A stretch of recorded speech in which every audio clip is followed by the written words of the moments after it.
Hello, everybody, and welcome to our special presentation of Action Theater Presents Aliens from 1986. I wanted to play it on Tuesday. We would have been right on the day that of the release of Aliens, which came out July 14th, 1986. We would have been exactly 40 years to the date. Unfortunately, life gets in the way, and I had to redo my schedule, and we couldn't proceed on Tuesday, so we decided to go at our normal time for Action Theater. This is available to watch on Fandango at home. This is the extended version or special edition version of the Alien 1986 Aliens film, directed by James Cameron, starring Sigourney Weaver, Bill Paxton. Who else? Who else is in this? Michael Biehn, Lance Michael Henriksen, Biehn, yes. Paul Reiser, Paul Reiser, William Hope, Jeanette Goldstein, Mark Rolston, Rico Ross, Tipping, Trevor Steedman, Carrie Henn, can't forget her, yeah. and a few other people we'll point out along the way. So, yes, from 1986, one of the best sequels of all time. Yes. A movie that very much stands on its own as a film. I know people who saw this first and didn't know that there was a first movie. Right.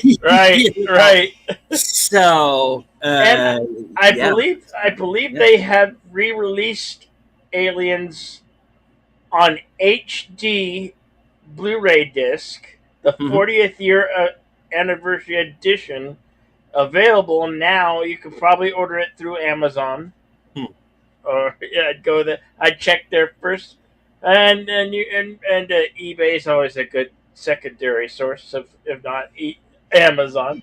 But yeah, there is a 40th edition high definition Blu-ray out there available for you to purchase. This has got a audience score of 94% fresh and a critic score of 93%. So it's really when it comes to sequels, it doesn't get any better than this particular sequel. The totally Cameron came in and totally blew our minds 40 years ago with this film, and it still holds up today. And we hope everything goes correctly in our Cosme room. There's not much I can do on my end, so I'm gonna try to share with you guys from my Cosme. But if you have any issues, there's not much I can do to fix it. So we hope you'll watch your own copy and follow along with us. If something goes wrong, we would be kind of stuck at the moment, unfortunately. All right, so a few ground rules very quickly before we move on with the film. Again, to remind everybody that due to YouTube's guidelines, we can't put the movie up on screen. To do so, we would either have to turn it into a film strip, we would have to stop it every 8 to 30 seconds and include commentary, which would drag out the length of the film to an extent that it would probably annoy all of us. Or we would have to put a bunch of watermarks on it where you wouldn't be able to see it anyway. So what we are going to do is the link to the screening room should be in all of our chats right now. So you can hit that link You can join us in Cosme, where we will be watching the Fandango at Home digital edition. Of course, we suggest, of course, physical media, especially if you are not watching us live. We are big proponents of physical media here. As you can see behind me, is a whole wall over here of DVDs and Blu-rays, and I got all my 4Ks sitting over there. So we are big proponents of 4K discs, not just 4Ks, but I mean physical media in general, VHS, whatever you have. I have the quadrilogy myself, so yeah, that big box set that came out a few years ago. Well, more than a few now, I guess. Probably. You're right. Yeah, it's been a while, I guess.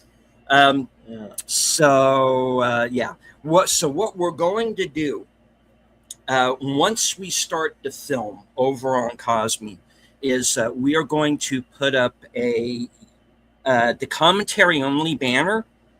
That way you can sync up with our commentary in the film.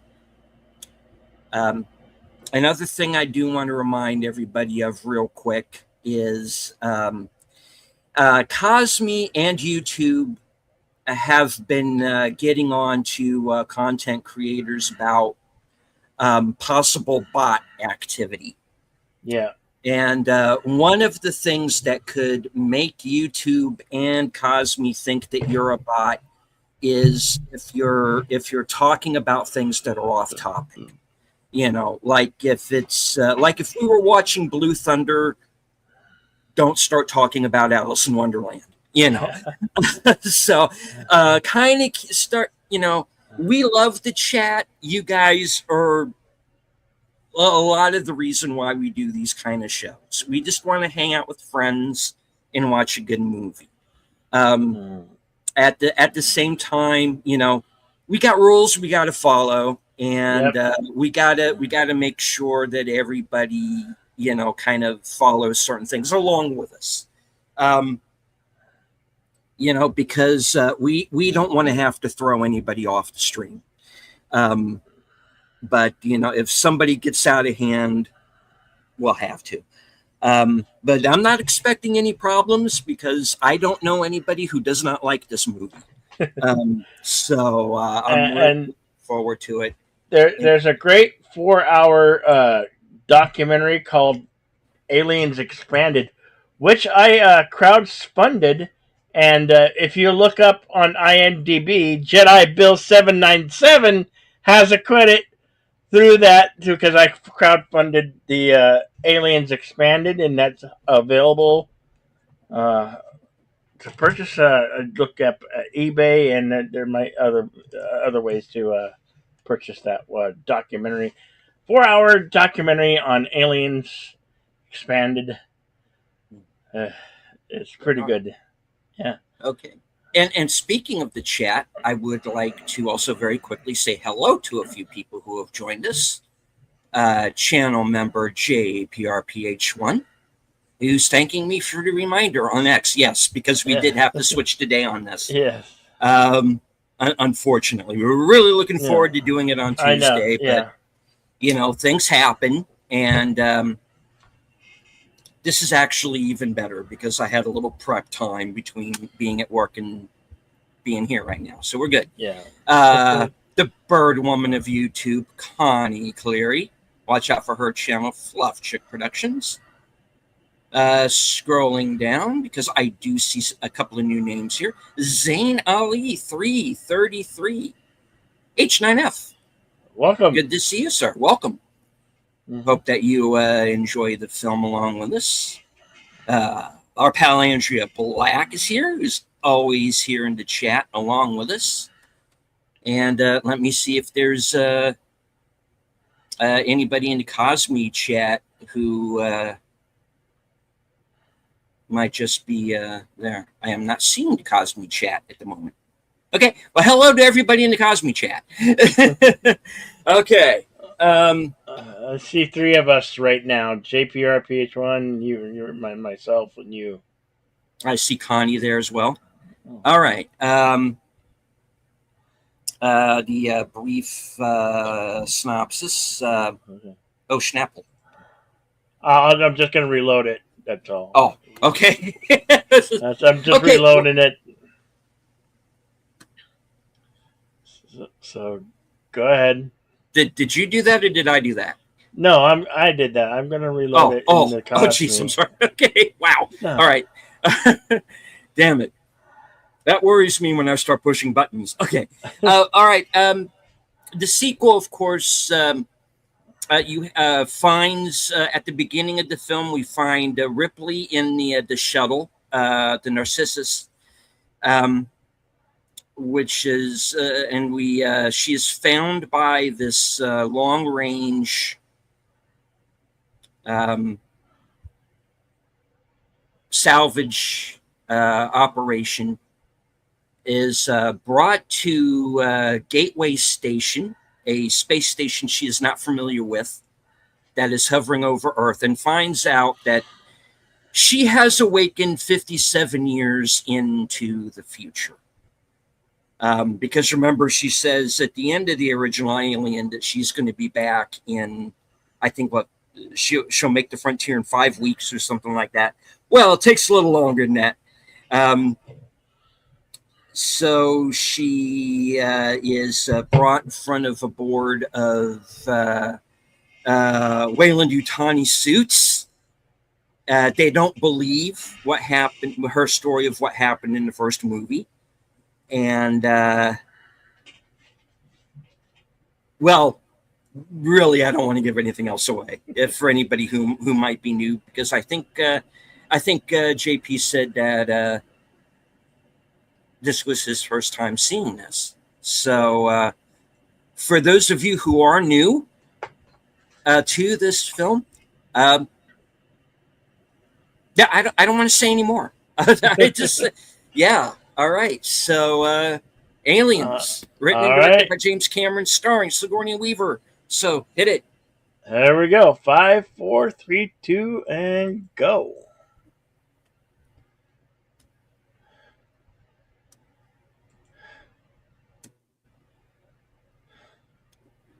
You can rent this on you can probably rent both of the versions on Prime Video and Fandango at home for about three to $4. So it is available if, like I say, if we have any issues with our screening room, there's not.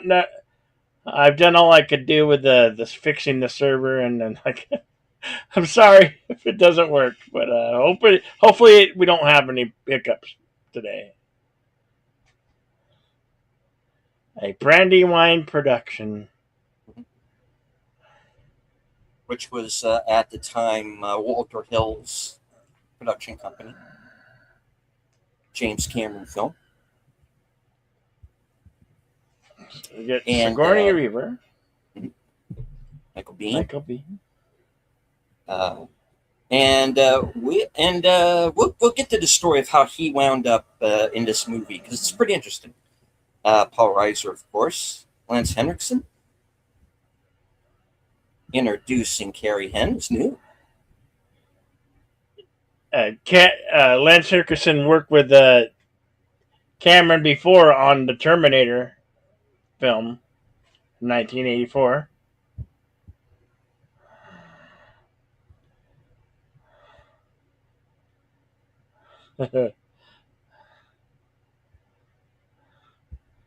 Music composed by James Horner. Great film. Alien effects created by the Stan Winston Studios.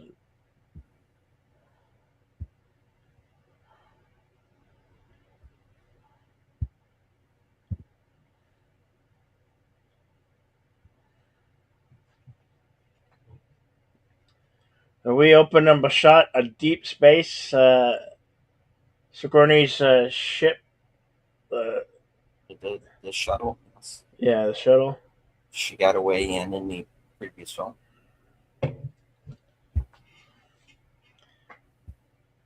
Gail Anherd was married to James Cameron. Later went on to produce Out of this little show on AMC called The Walking Dead.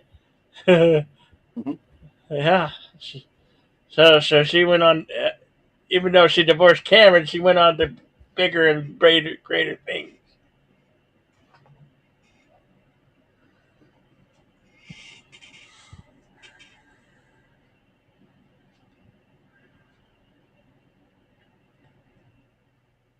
Here we have Sigourney Ripley in her cryogenic chamber.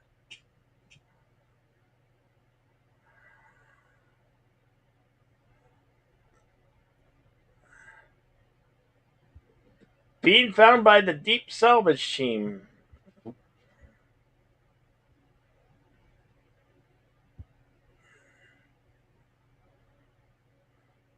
I always I always love this opening shot with the door being cut open with this robotic arm, Mhm. and the laser comes in, and how the smoke hits the laser. That just totally blew my mind when I first saw it.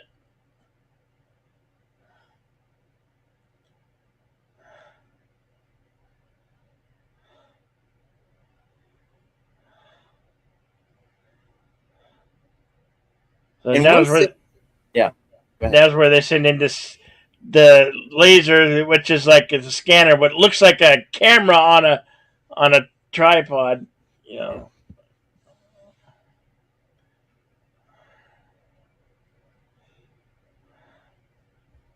And one thing that Cameron was very good with, especially at that time, was this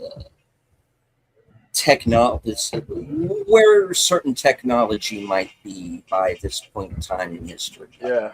I can believe that we would have, the lasers like that and the camera, which and that's really a good way for to describe it. Is it's like it's camera.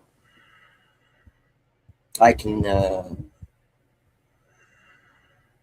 I could at least at the time see this technology being possible, and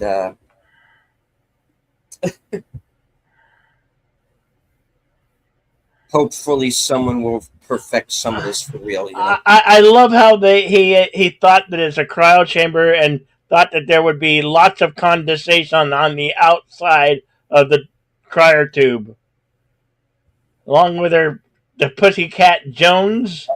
Jones. Have you ever seen the book that's the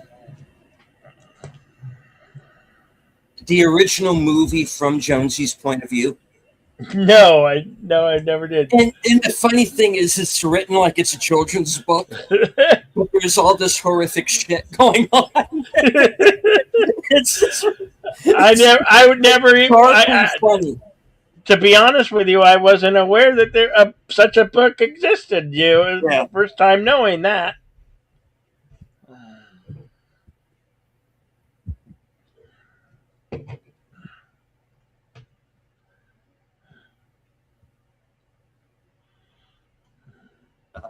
Paul Reiser, of course, is Carter Burke, and of course, known at the time pretty much as a comedian.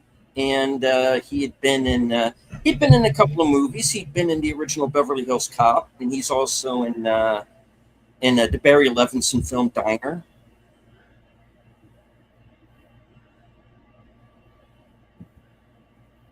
A little bit of a different character for him. Number Yeah. one, it kind of like a dramatic role. Number one, and I well, think where his character goes is pretty pretty interesting. I think the same year they did Beverly Hills Cop 2, and he was the comedic sidekick in Beverly Hills Cop 2, which Yeah, came out either this year or the year later. I can't remember which. something like that. Yeah, I think the year after. I think.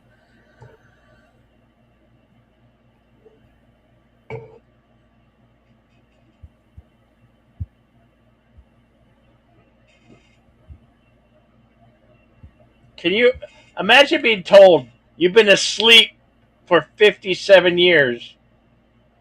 You've basically been a human popsicle for 57 years, floating out in the vastness of space. I don't know how I'd take to that news.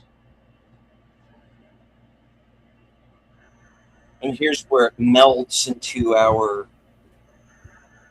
kind of nightmare sequence here.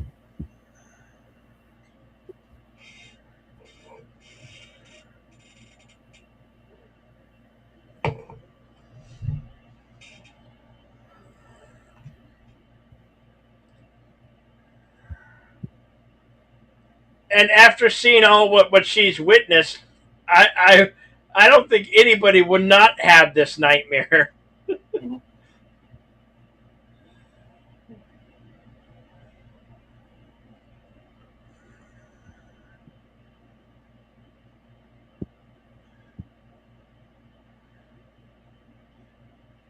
And remember, folks, 1986. There's no CGI. This is Yeah, a lot of this is practical effects, yeah. and there's some matte shots. Obviously, outside of the window is probably a green screen, but yeah,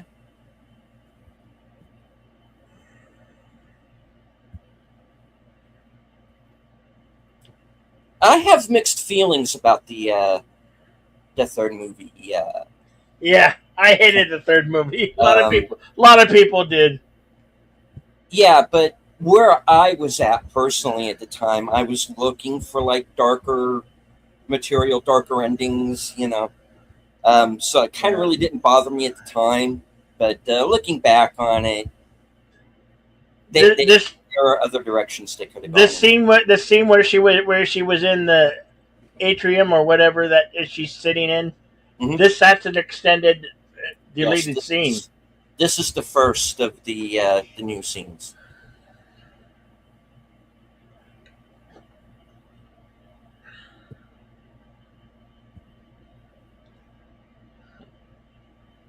And we this is where we learned she left the daughter behind, Amanda. And of course, Amanda is a major character in the video games as well.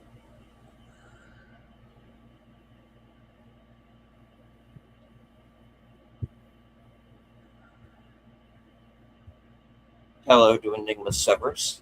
We're about 10 minutes into the Yep. extended version of Aliens.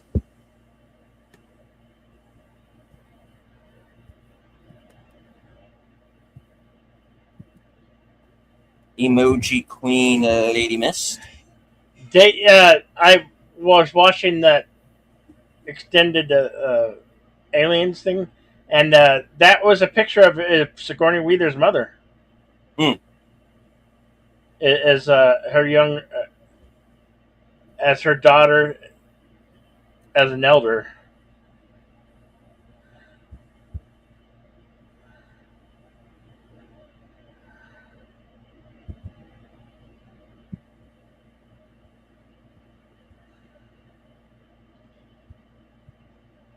Well, well, good news. You can always come back to revisit this anytime. Like I said, we were discussing how it's available on HD Blu-ray now, 40th edition. It is out there available. Like you can. I'm sure, almost certain, you can rent this on Prime Video and also Fandango at home for less than $5. But we do highly recommend you pick up a Blu-ray or HD copy of this film.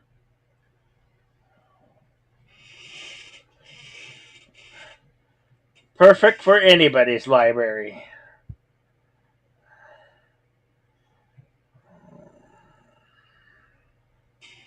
Like I said, I know people who have never seen the first movie, know it exists, like this.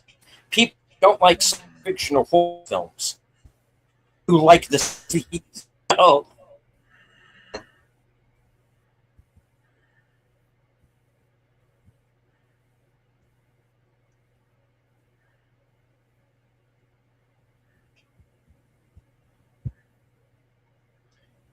I loved how bureaucratic these corporate shills are, Yeah. oblivious to nothing.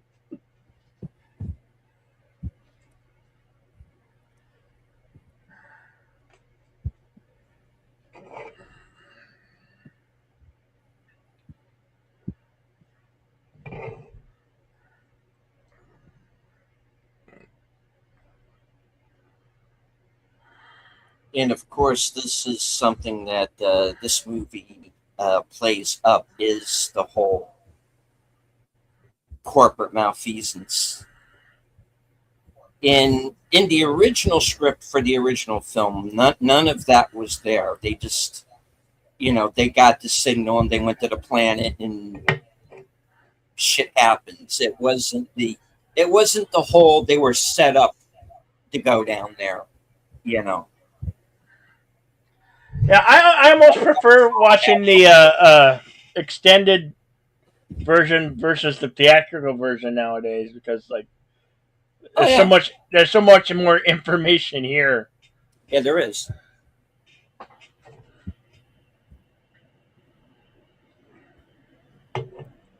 And this is basically where the company is just going to kind of blame her for everything that happened, Yeah. which just makes things worse for her. So it's just like, no, you're just crazy, you're insane, and you blew up our ship, so you're fired, basically. you know, Yeah. Yeah. yeah,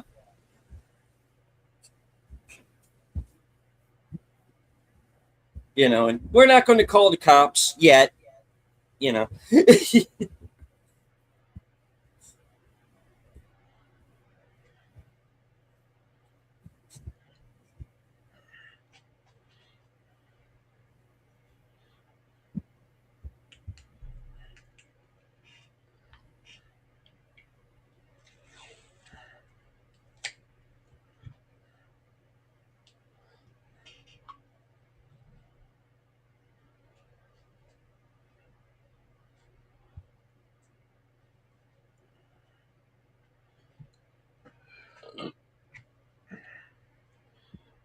Uh, 70 families.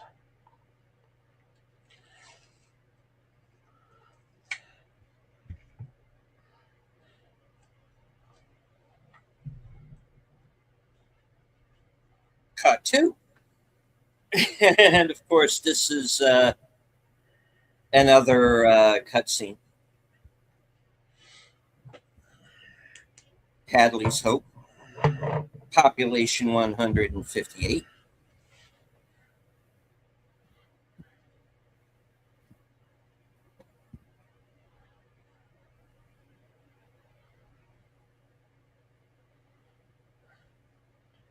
Yeah, all these scenes are for those who've only seen the theatrical version. These are now are deleted scenes put back into the film.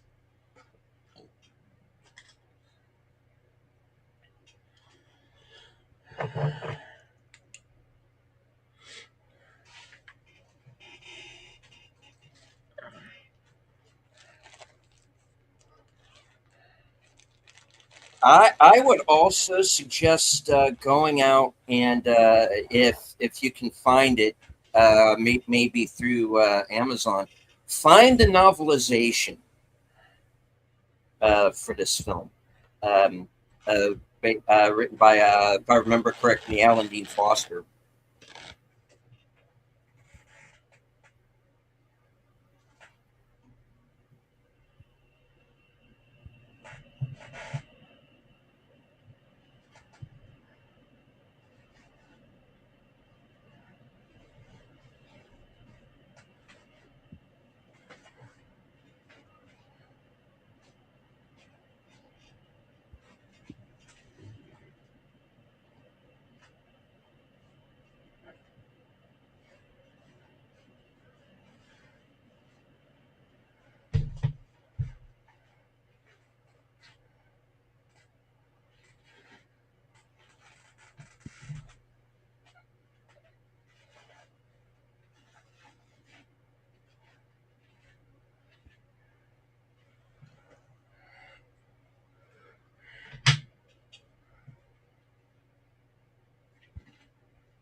And here, of course, we meet the Jordan family, Newt's family, and her brother here was actually her brother. Yeah. Yep.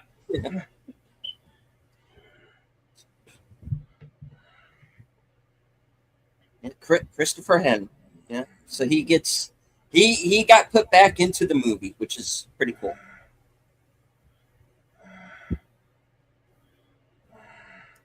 And the actor playing Newt's father is a fellow named Jay Benedict, who went on and did a lot of television.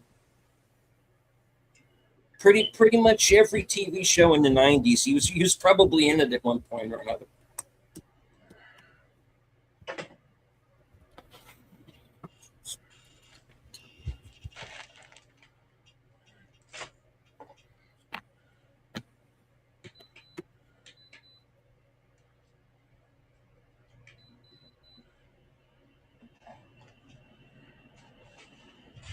And another thing that'll really bake your noodle is the fact that they filmed a lot of this movie in London. Yep. Pinewood Studios, and there are a number of like British actors in this film who are doing American accents. Yeah. Sadly, a lot of the old sets got Yeah. destroyed throughout the time. She grew up to be a school teacher, a good school teacher, not one of those who. Yeah, we just won't go there. Yeah. Carrie Henn is on Twitter. Check her out. She's pretty. She's one of us. She wants like good entertainment and talks about this movie quite a bit, and shows up at conventions to this day. Uh, JP asking, is this the ship with the creature? Yes.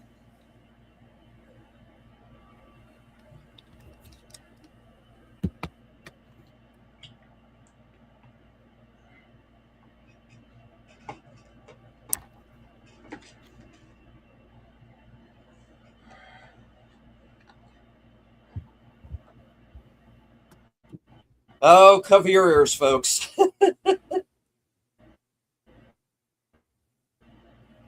So they found the eggs in a face.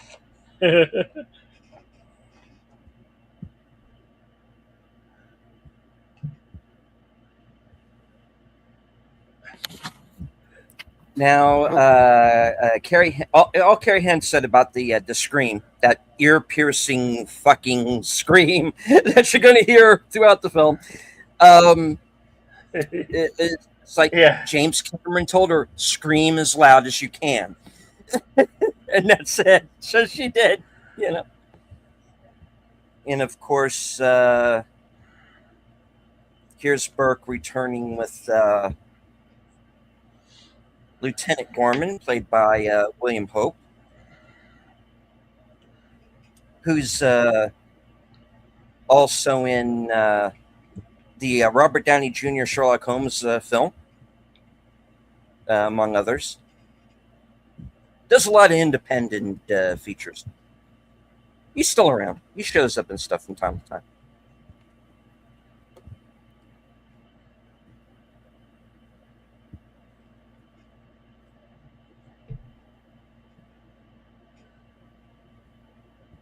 And that's the cool thing about this movie, is that a lot of these actors are still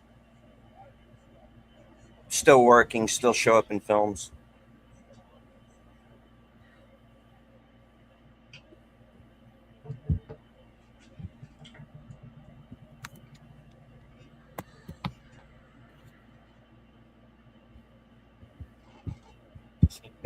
A drowned transmitter. Yeah. Yeah. And she's like, you throw me to the wolves, and then you expect me to just go with you on this thing. No.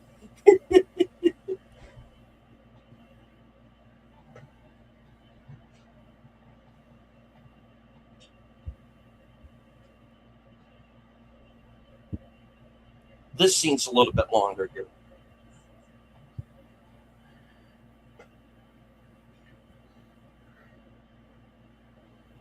Like how he just needles her, It's just like, yeah, oh, that's great. Yeah, you got this warehouse job. Great, terrific. Yeah.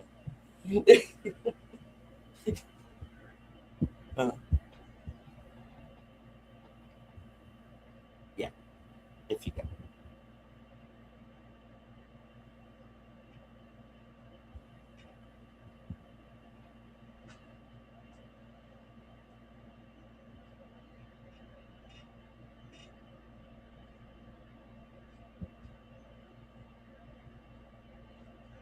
Well, so much for doctor-patient confidentiality.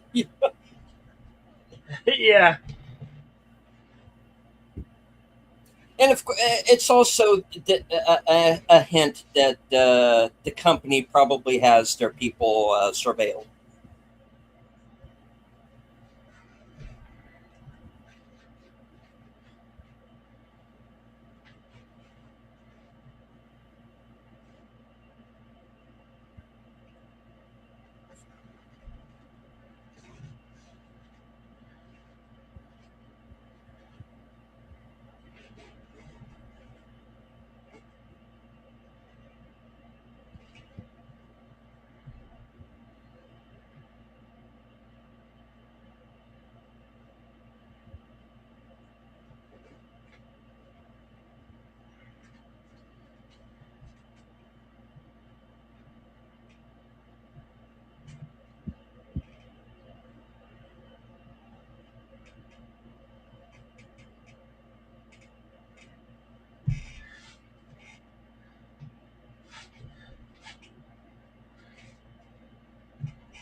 I mean, you're not entirely wrong, Enigma,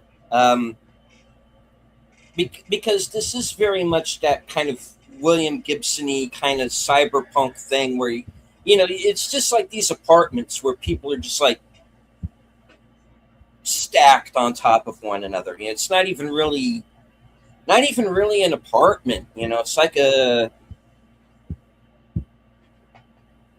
it's like a cubicle, really. You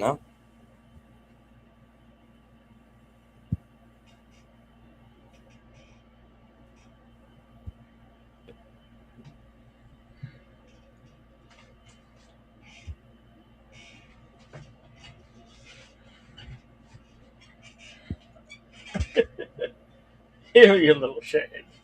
And of course, Same here. the last time that we see Jonesy. I'm the world's oldest cat. You think I want to go out in that mess? And of course, here's the Sulaco.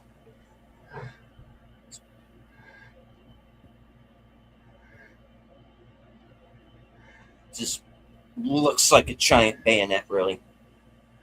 And we get Yeah,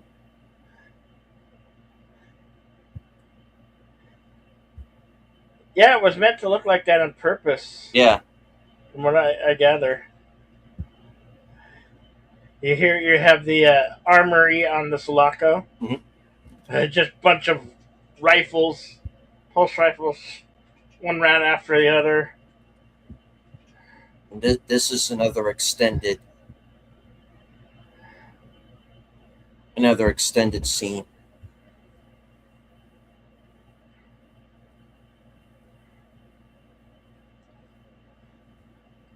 If you notice all of James Cameron's ships, yeah, he did a lot of the designs himself. And they come out in the Terminator and like the Avatar films. They're all similar in shape and and format.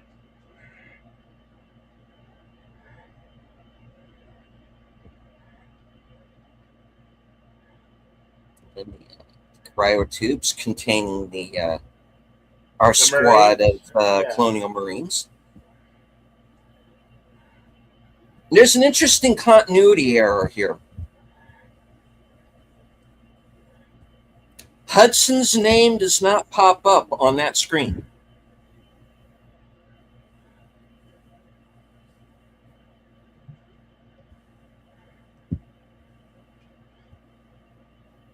But everybody else's does.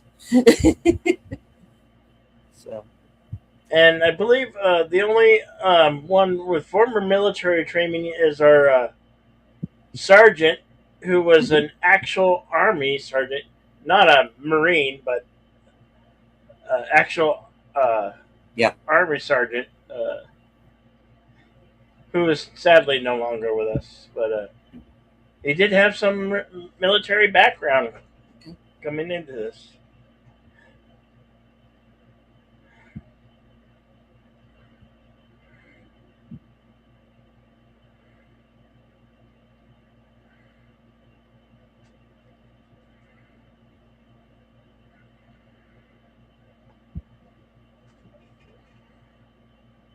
So you want a guy to play the sergeant?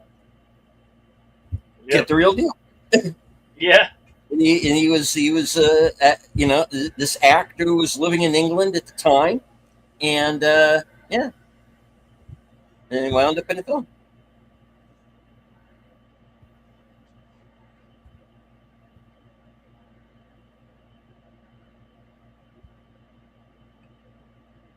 A lot. Few of these guys were former military personnel that are just were stationed in the UK or Mhm. living in the UK.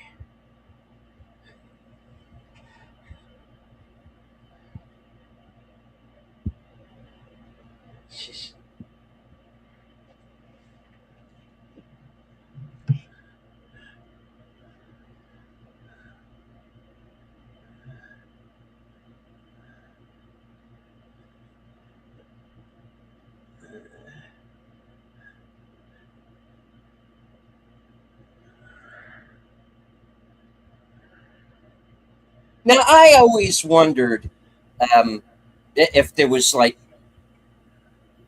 something going on with Vasquez and Drake. There actually is, but there is like a backstory to these two characters, um, where they actually were both like street kids and were kind of like in a gang and stuff like that, and wound up getting into some trouble. And it was basically like the Marines are prison, so they have like this whole separate backstory with one another. And Bishop. and Lance Henriksen can do this. I've seen him do this in like other films. Obviously, not as fast as they make Bishop. it look. Yeah, shut up.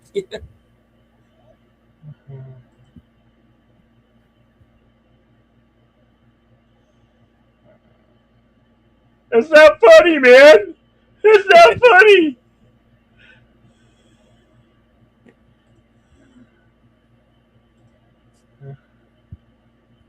It wasn't funny, man. It I soiled me armor. wasn't funny.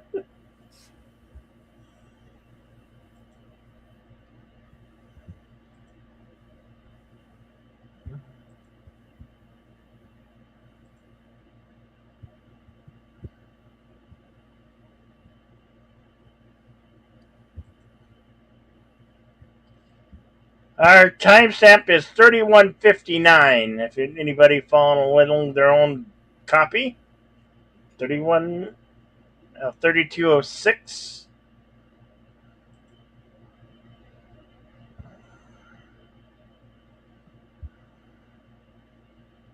I want to say that to our friends Andrea back and Lady Miss. Glad to have you with us. I hope the costume room is running smoothly for you.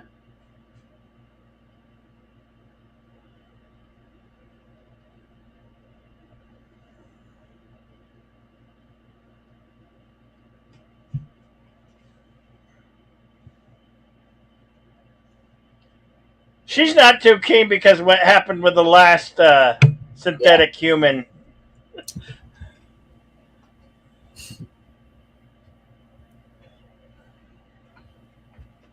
Grease fought aliens, Terminator. Whatever not calling it. Yeah. He's been busy.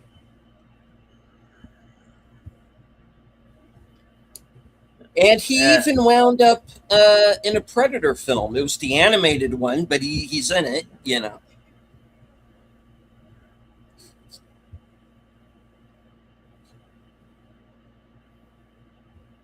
E6.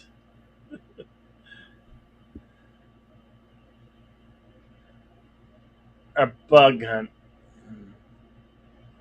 He did fight the Mandalorian, yeah. He did. He's in is he in season 2, I think? I don't remember. I stopped watching after a while, but I remember that episode, yeah.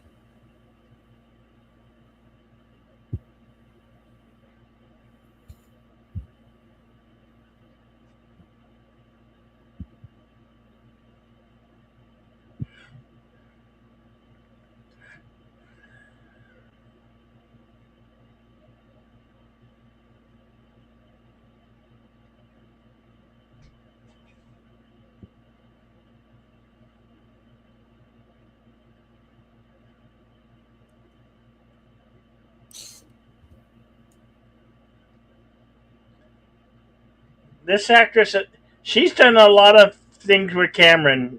Mm-hmm. She ended up in T2 and Titanic as well. Yeah, she's in Lethal Weapon 2 as well. Yeah. Was one of the cops.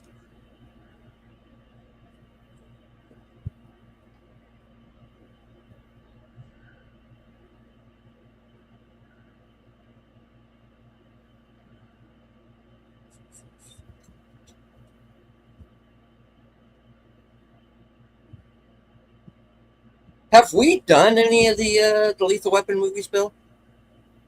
Well, we did. I think we've done one. We've done one twice already. We did the regular cut, theatrical cut, and the director's. I don't think we did one or two.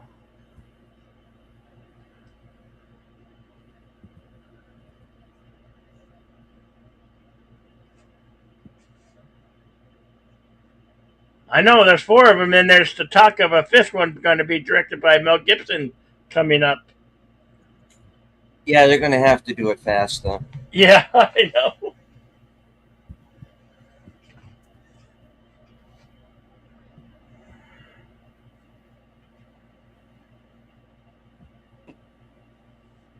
Why do you always have to be a troublemaker, Hudson?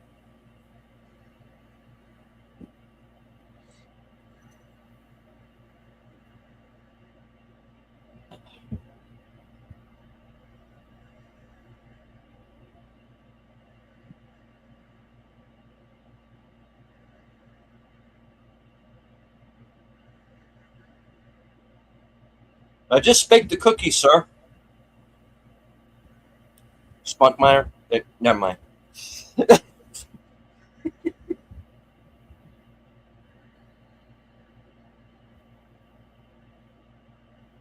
I think this guy wound up on the guy who plays Spunkmeyer. I think he wound up on. I think he was on Sons of Anarchy for a while.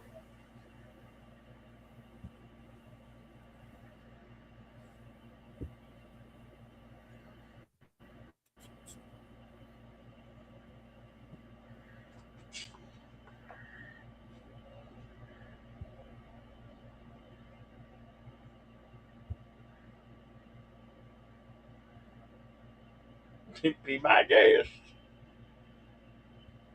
Practically chewing on that cigar. Yeah.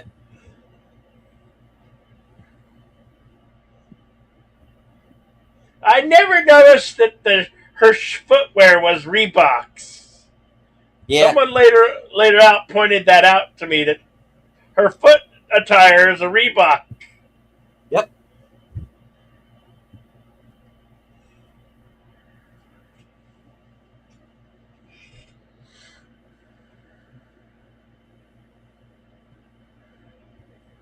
I think right around this time, Reeboks were just coming into their own as a well-known shoe.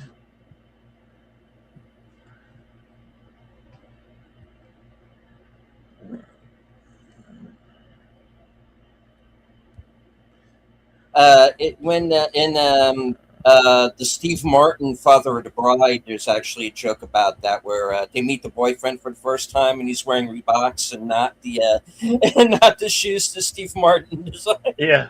The sidekicks, yeah. He's wearing Reeboks. Get him out of here. These weapons were developed for this film. Mhm. Like Cameron and his designers, and they practiced with those guns that were that they basically had to wear this belt for to wear, but the actors they got their own little military training for those who needed it.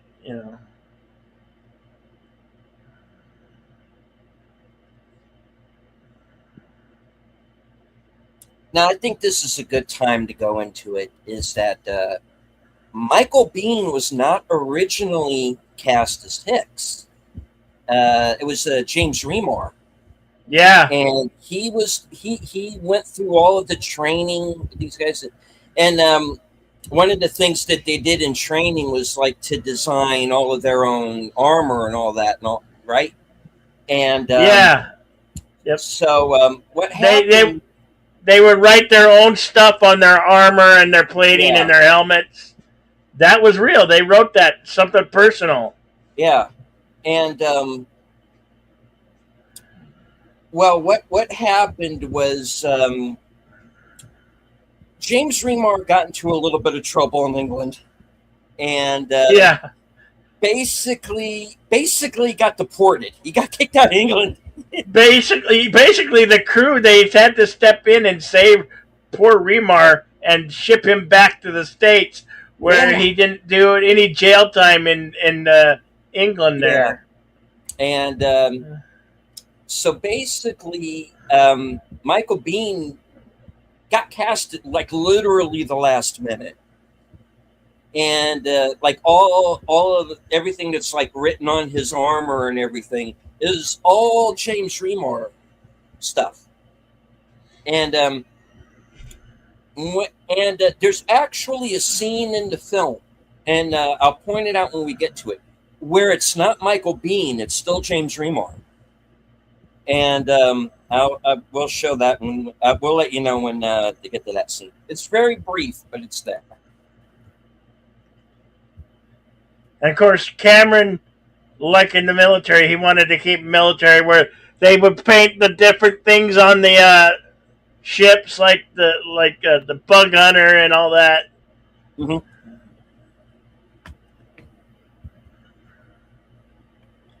Going down.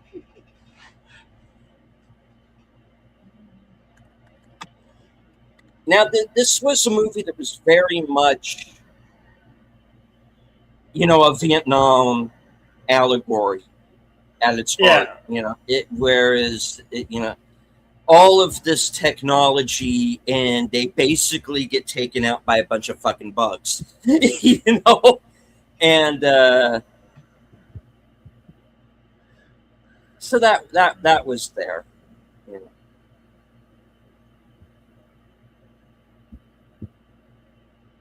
It's about as political as the movie gets. Thank goodness. Yeah.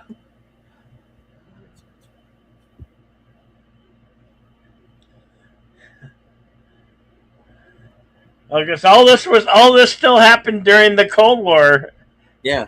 And then of course Chernobyl happened this year this year, 86.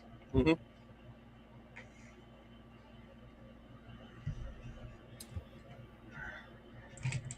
Now, one of the reasons, kind of going into the third movie for a minute, when I mentioned William Gibson before, Mm-hmm. and he's a science fiction author, and he wrote the original script for Alien 3.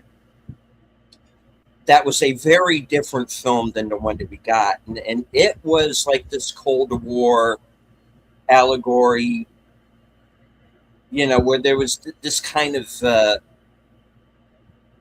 analog for the communist bloc, who are also trying to get a hold of the xenomorphs. And they actually kind of capture some, and then their station gets overrun as well.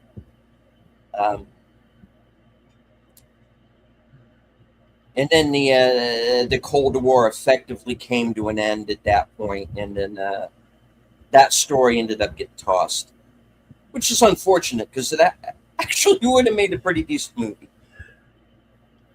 Bill Paxton really was this goofy when he filmed all this. So Yeah. a lot of this is so much Bill Paxton in this, rather Yeah, it being I us. think he improv this entire scene, if I remember correct. Yeah.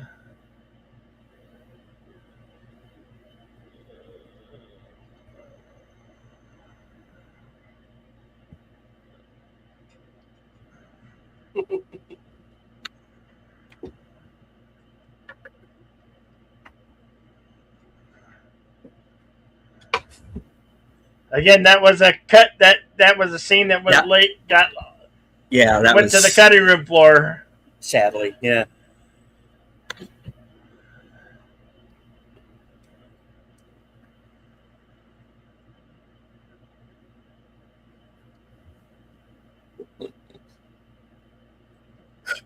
I remember that scene, and then my dad saw it the first time and says, "How many fucking rockets do you need exactly?"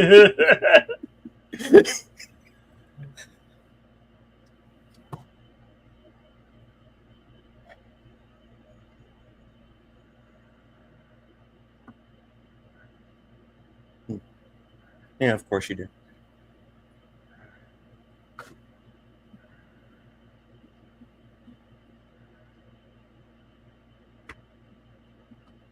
Nothing like a $190 million atmosphere processor.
Operation Hide Behind the Mexican is now commencing.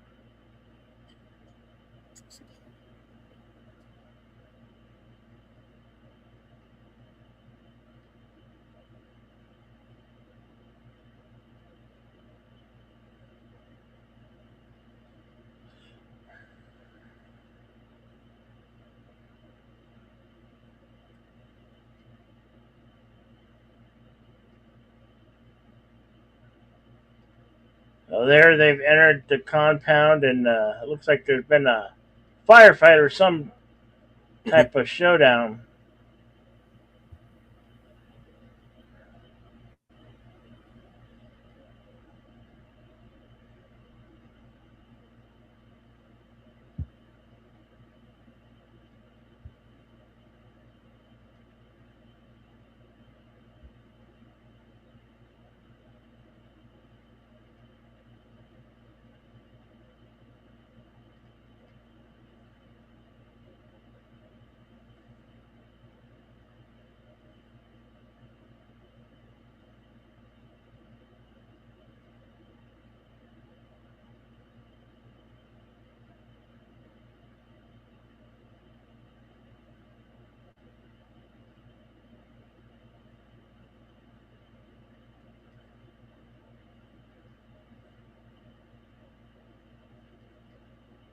Yeah, it's a found footage movie.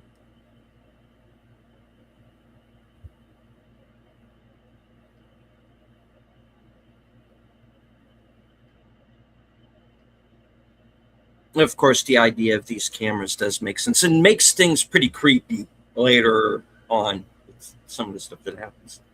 Oh yeah, their cameras on their tactical helmets. Yeah, it's body cams basically. Yeah.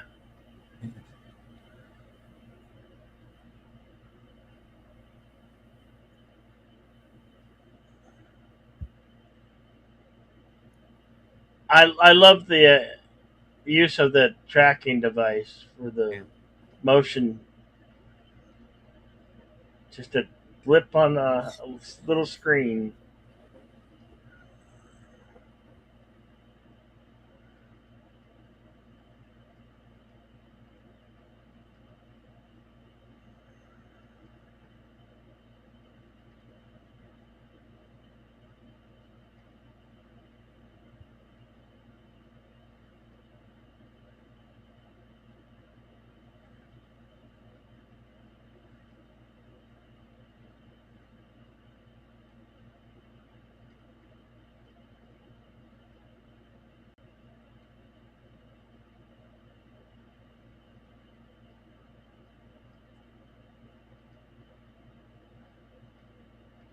What was motivating the rain? I never really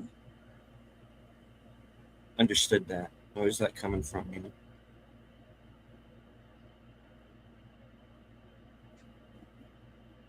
I don't know. Just that I they're I guess that it puts off a lot of heat, and a lot of water gets evaporated, and that produces rain.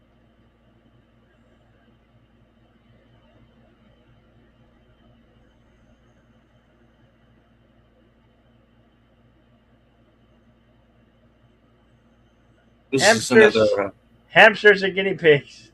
Yeah, that was another extra Cutscene. bit there. Yeah. Yeah.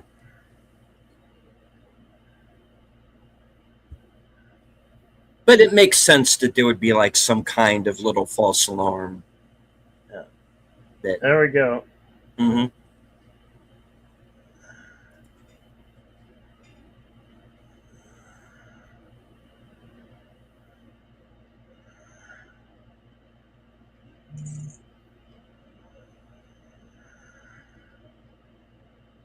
Because the thing that's interesting is that everybody kind of blows her off, you know. Yeah. Yeah. The suits, the Marines. Hicks is like the one guy who's like he buys it, you know. It's like okay, you know. Uh,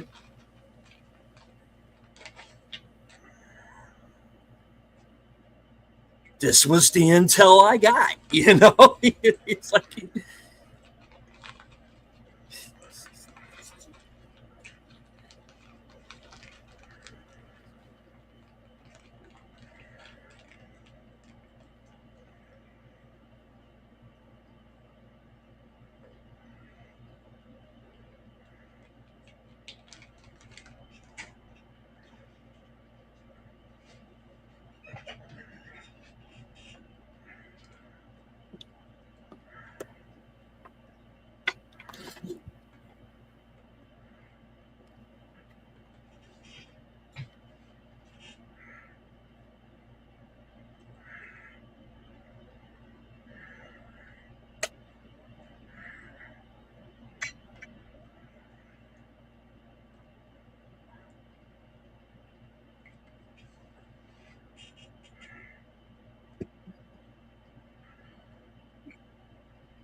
back when you could kind of take your time. These sorts of movies, Uh, and of course, she these are finds the 6 face huggers. mhm,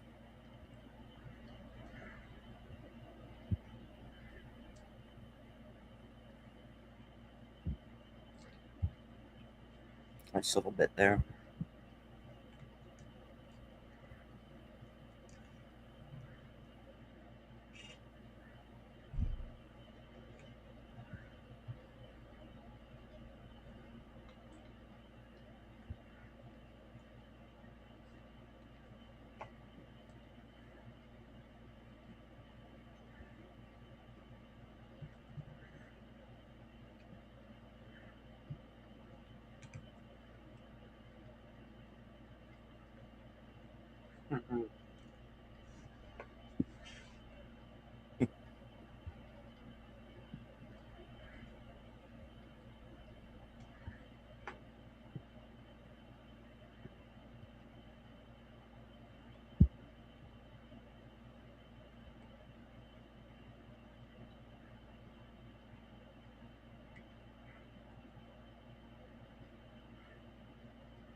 Hello to Santiago Chavez. Welcome.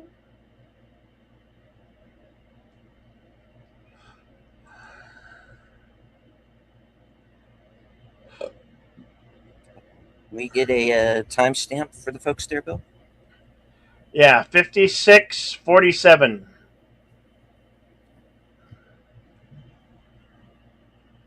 Watching the special edition of Aliens.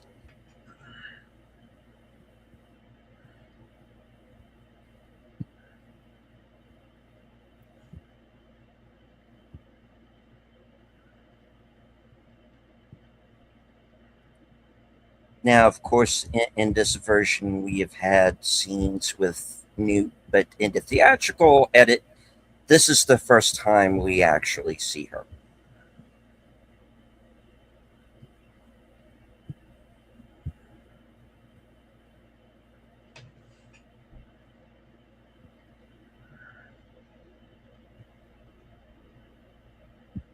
Newt's moving around in the area.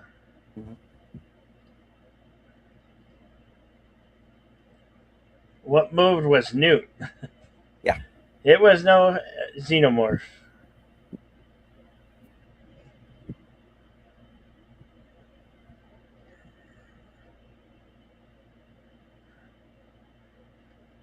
All you see is a head of hair with bright blue eyes and a little girl holding a doll's head.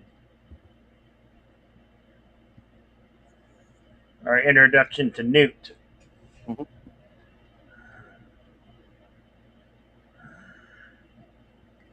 aka Rebecca. Yep. Nobody calls her Rebecca. Except their brother. Yeah.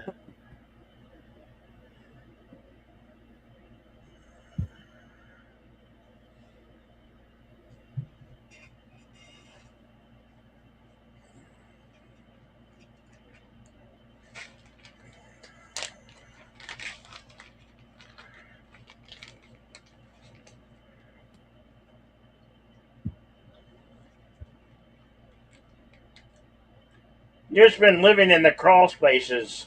Mhm. She knows how not to get caught by those critters that stand like 7 feet tall.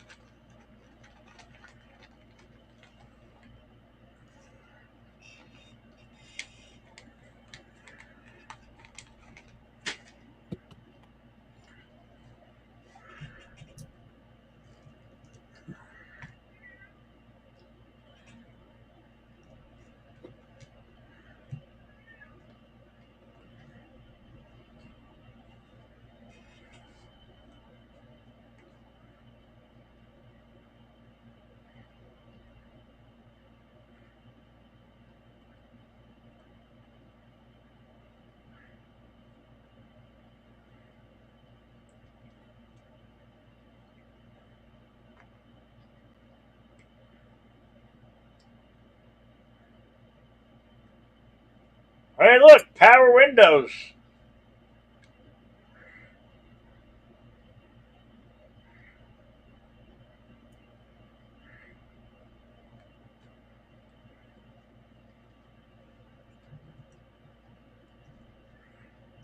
Once upon a time, there were the heavens and the earth. Oh, wait.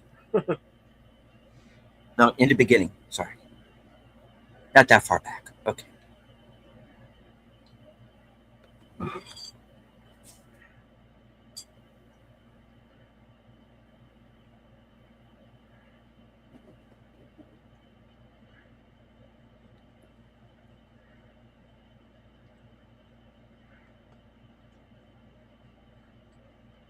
Hot chocolate. Like they still have hot chocolate in the future? I'm so grateful they have hot chocolate.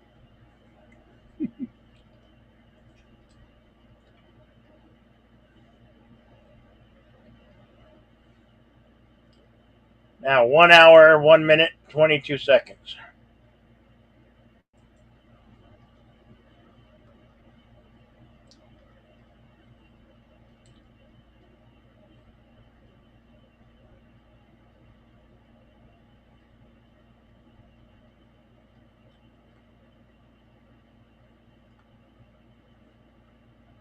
So Newt refused to drink the hot chocolate, and Ripley's kind of cleaning their face, covered in filth.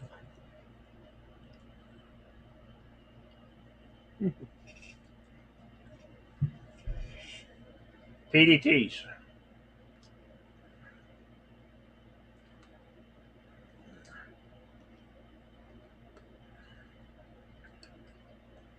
Man, they must be getting paid really well to get surgically transmit things, devices put in your skin. Some would say that's what they did with the jab back in the 2020, Maybe. 2021. But that's another argument.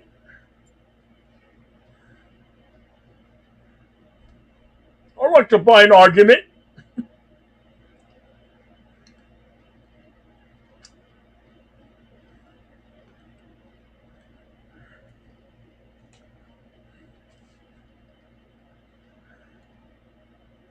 Timmy. Lords of the Underworld. That ain't an argument. That's just contradiction.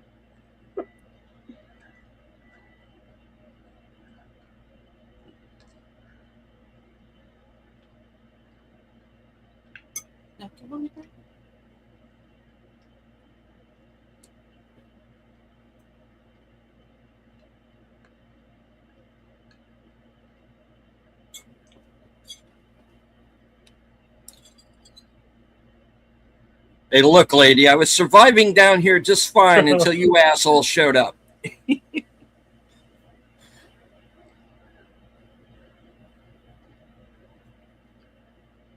Bishop is dissecting the face hugger. Mhm.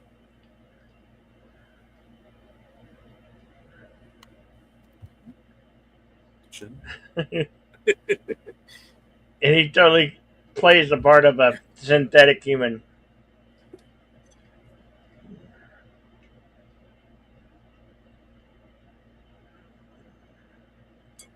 Drop your grenade, stop your linen. Found him.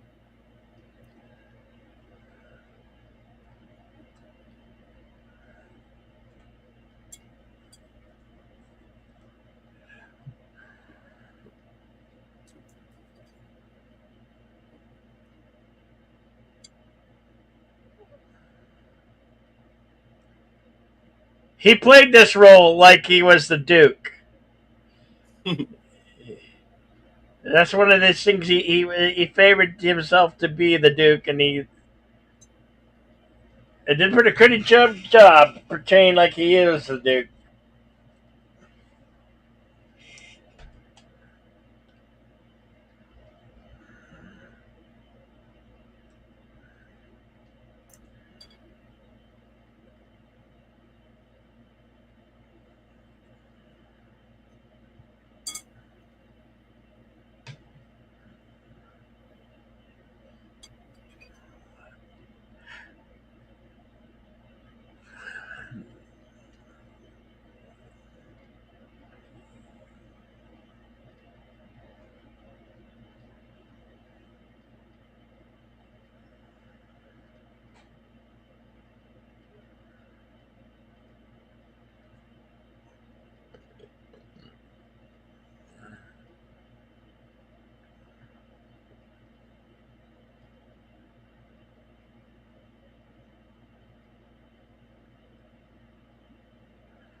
Check those corners. Stay on target.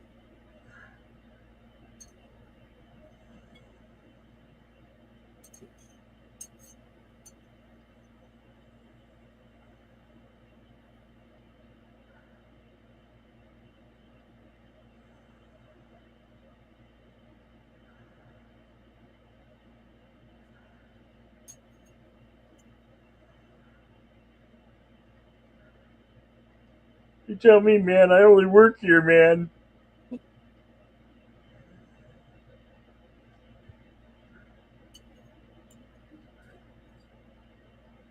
Aliens have made a xenomorph, basically a hive, their own hive.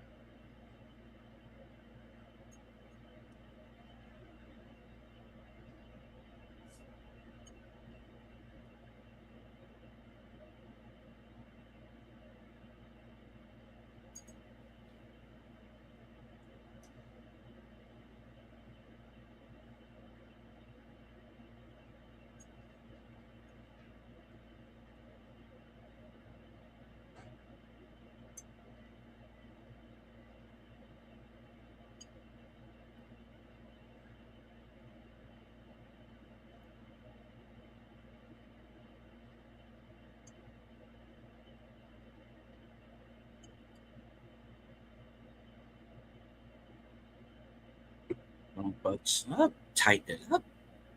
Make up your mind.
Um, Now there was a nice little bit. It's in the novelization, but it's unfortunately not in the film. Even in this version, was there was a scene which was obviously the previous sequence where Ripley, Frost, and Wierzbowski got separated from the main group, and Wierzbowski tells kind of like this off-color joke, and Ripley hears it, and he like has that moment where he's like, "Oh shit, am I going to get hit?" She laughing, and she laughs at it, and you're like, "Oh, good, we're okay. She's one of us," you know. Um, and Ruzbowski was played by a British actor named Trevor Steedman, and a lot of his stuff that was written got cut out of the film ultimately, and Sigourney Weaver tried to get him into Alien 3, tried to find a part for him in that, and unfortunately didn't happen.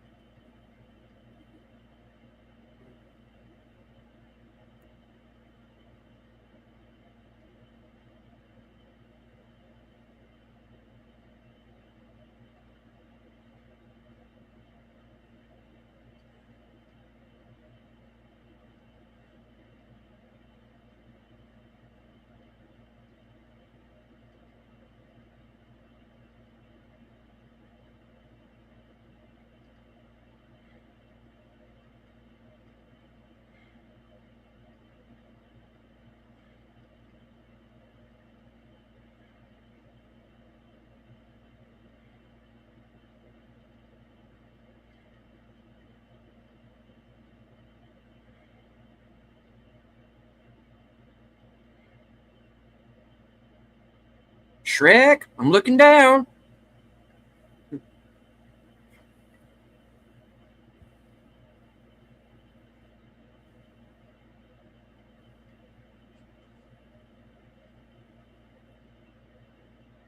Oh, we found somebody.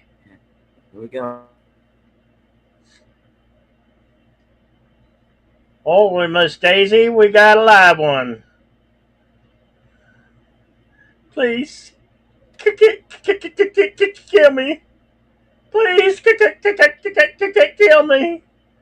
I don't want this thing anymore.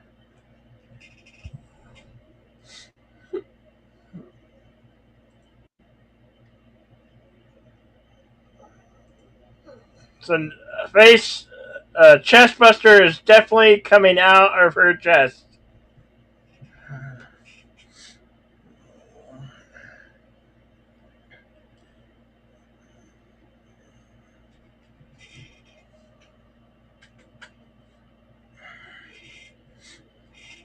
And the walls are making growling sounds. I think we've awoken cockroaches.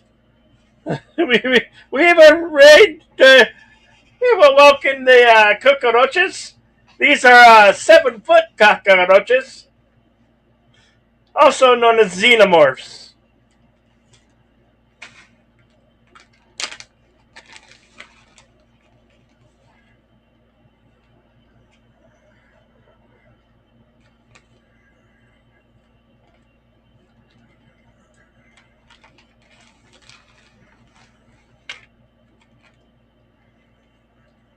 And wherein in the original film it was just the one creature. Now you have a whole army of them. And from this point on, really, the movie kind of becomes a straight up war film. Yeah.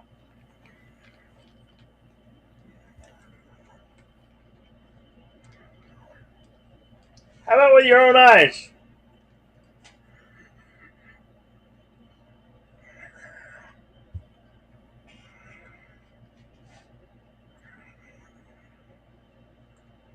Uh-oh. Yep.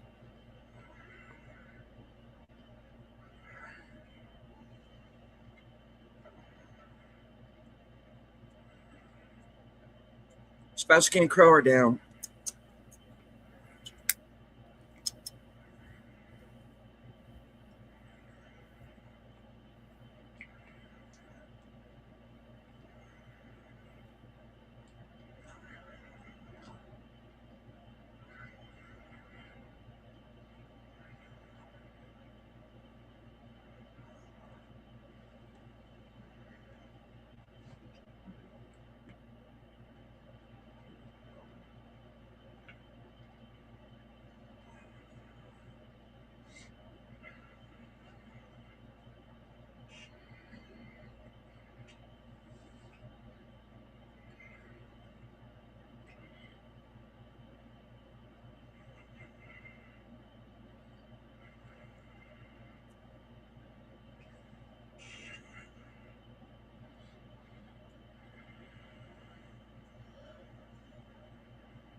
They're cut off.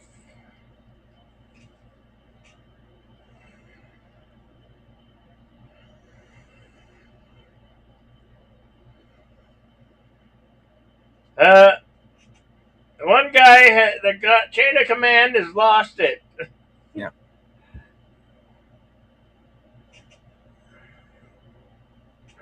Lieutenant Ripley is going to have to step in.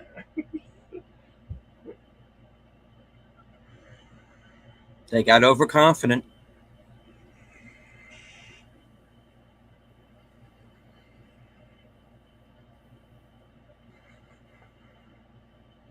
Ripley's taking action.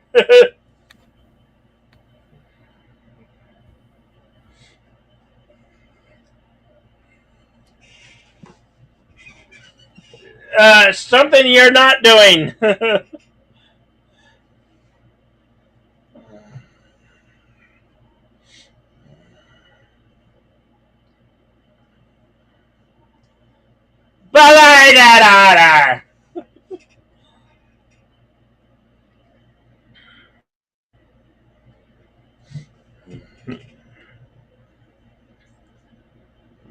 Hey, thank you, Mark.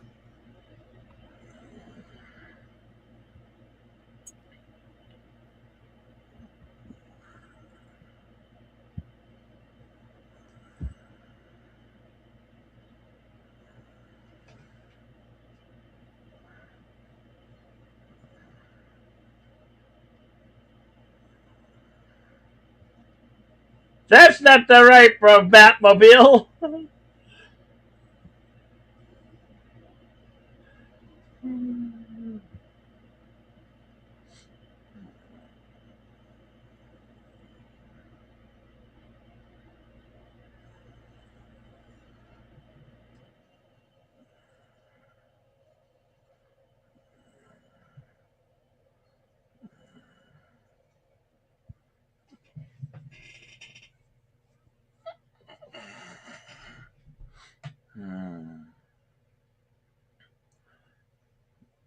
Cameron wanted him to shoot right at the camera, and this guy actor was afraid of the camera. They wouldn't want to hurt the filming, but like, so it worked out to be that he actually did fire right at Cameron, Hmm. and they left it in the scene. But the actor was adamant, like I don't want to hurt you guys, but yet Cameron's and no, she wants you to shoot right at us.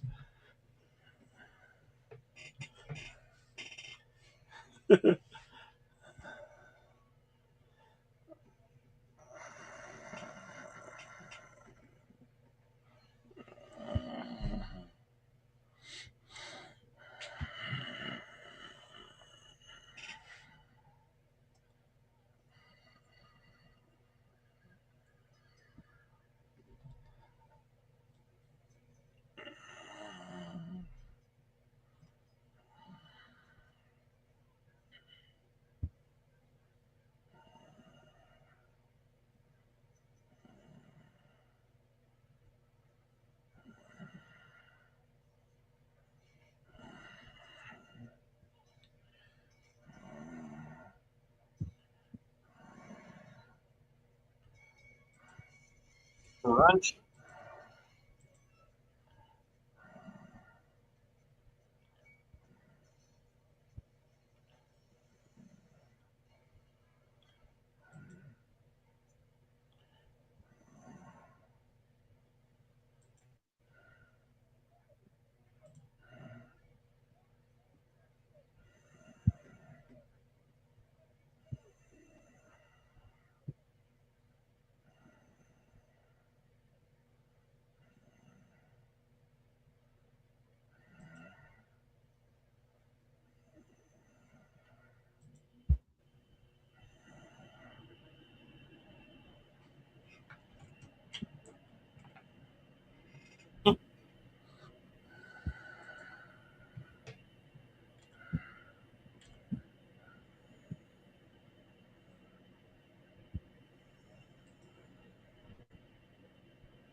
Yeah.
That's what she said. Oh.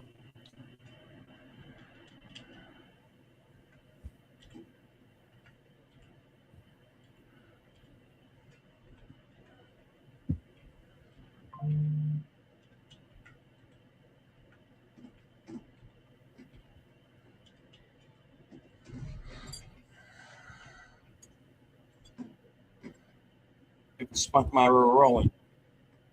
Wait a minute, there's something.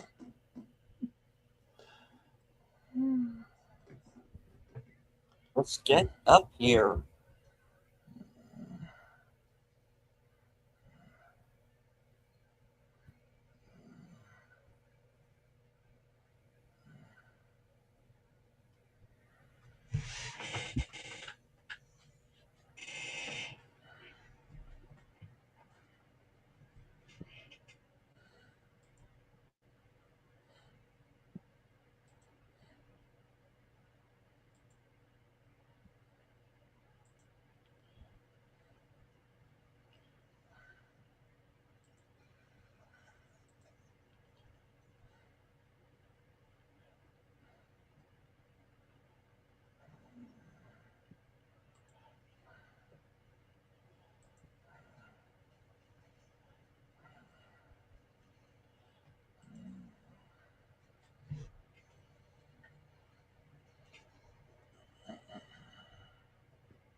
That's just great. What the hell are we supposed to do now?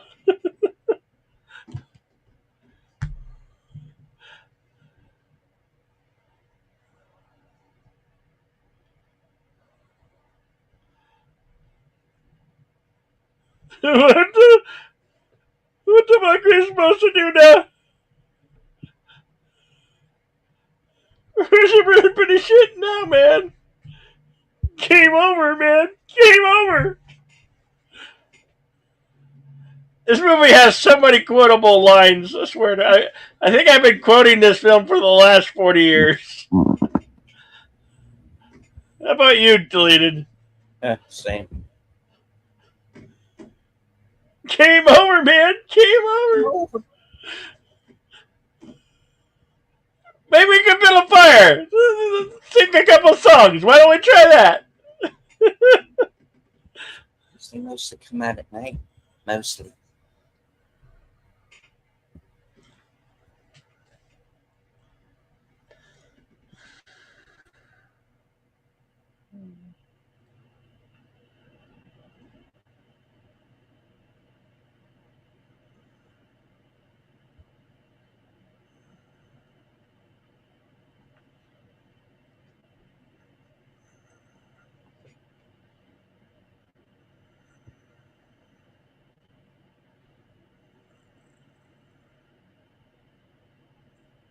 Dangerous.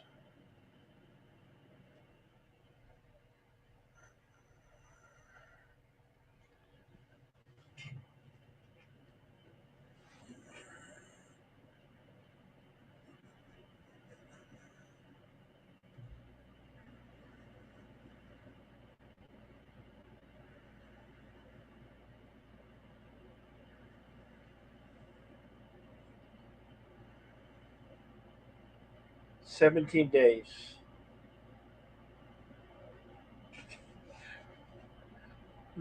Afraid for 17 hours.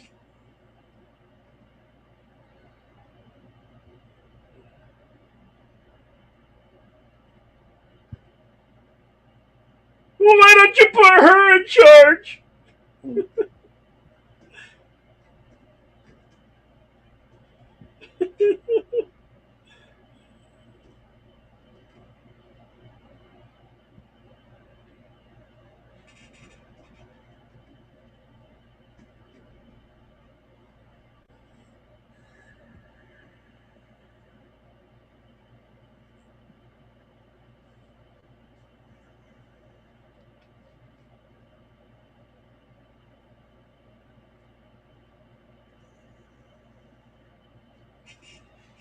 Okay, I'm on it.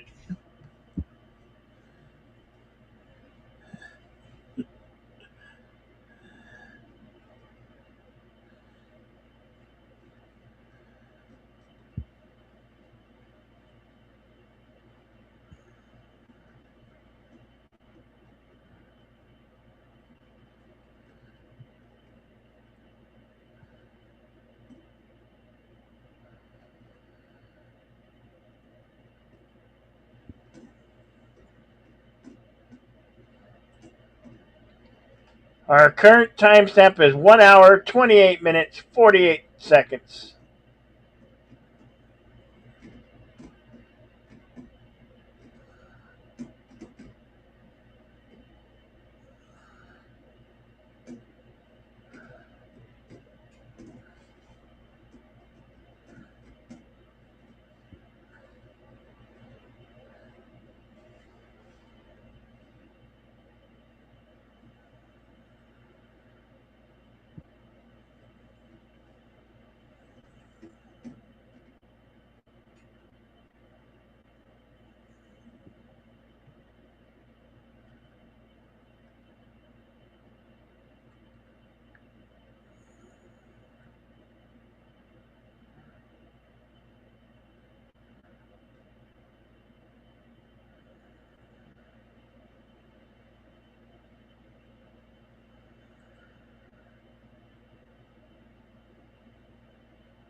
That was also left on the cutting room floor, that scene that they just showed.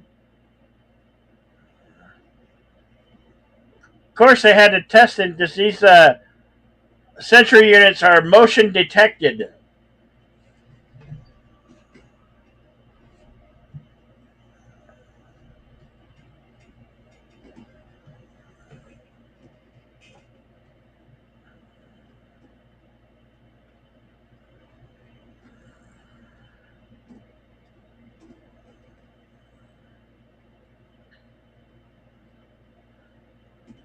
It's an Apple Watch. Oh, just a precaution.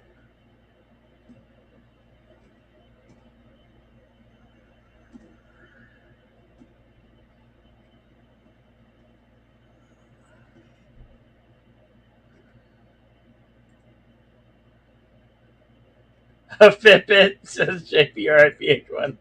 Yeah, guess you wanted to check your blood pressure, how many steps you're doing.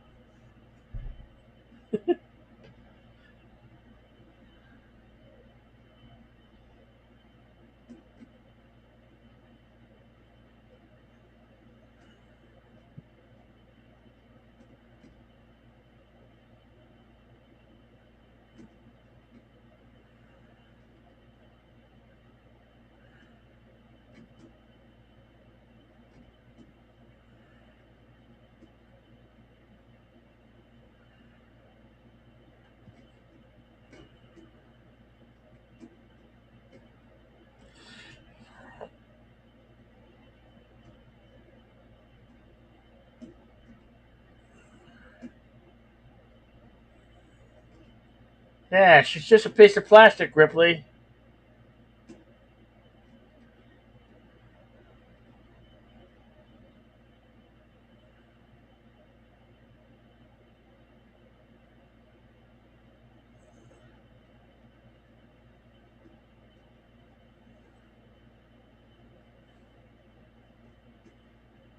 Yes, and they're called Jeffrey Epstein. Oh, and this. No, I'm just kidding about that.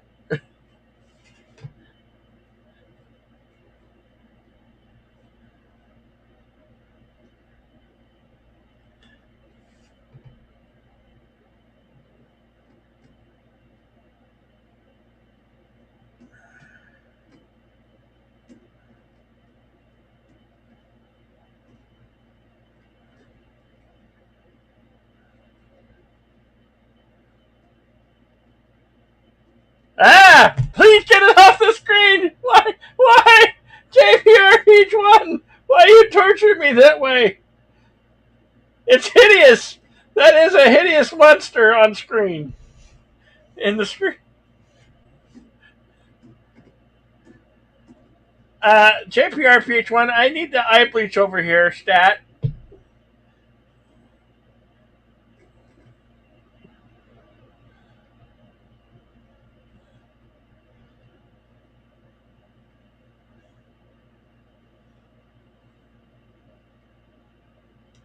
But that is one hideous monster JPR made one.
Who's laying these eggs?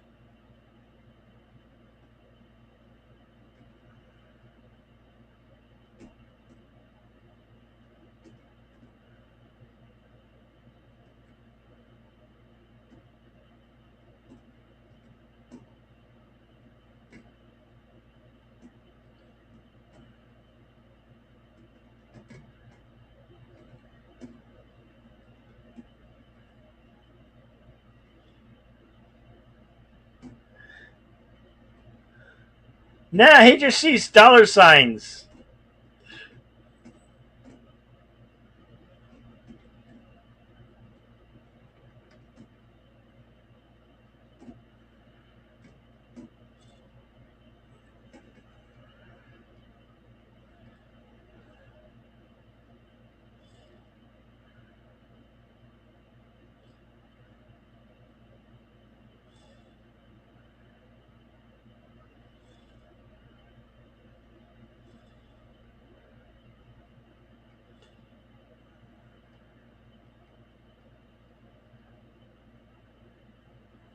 Bad call. These people are dead, Burke.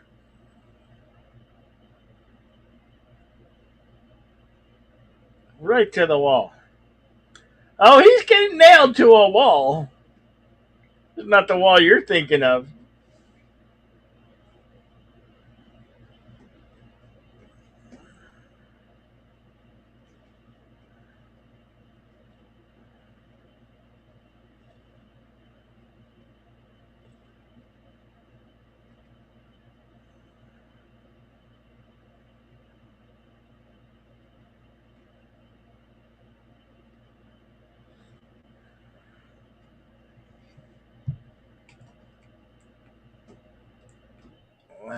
The sentry using puffing off the rounds, counting down. Another deleted scene. It ended up on the cutting floor. Hmm?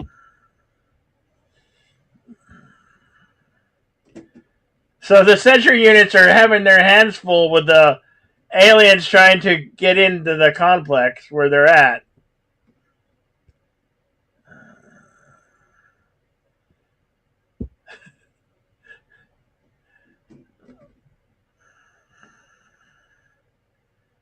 Oh, they're empty. No more rounds.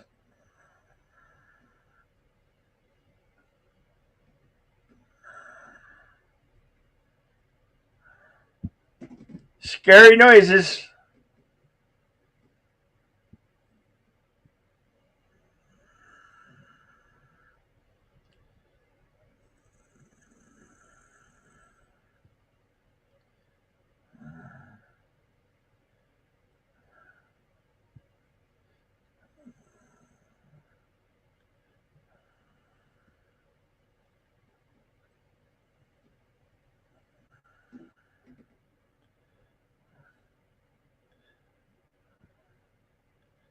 40 megatons. Yeah.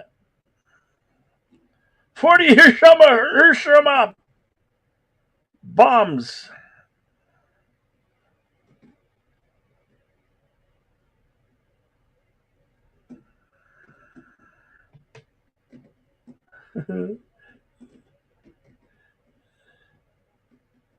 Four more reaching out, man.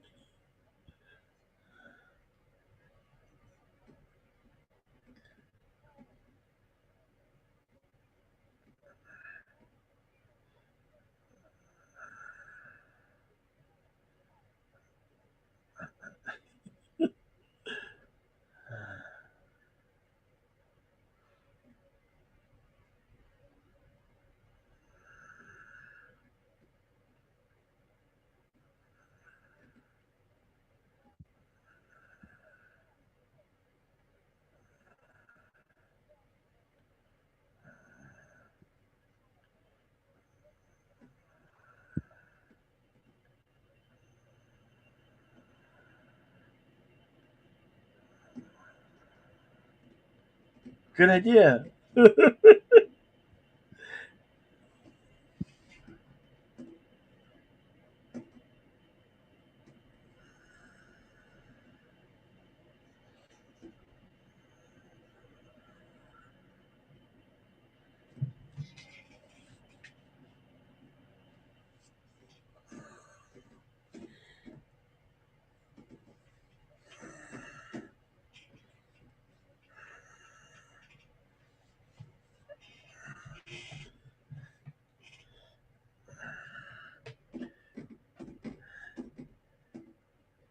Hands a pistol. I don't need no pistol. I'm a synthetic. I don't need that.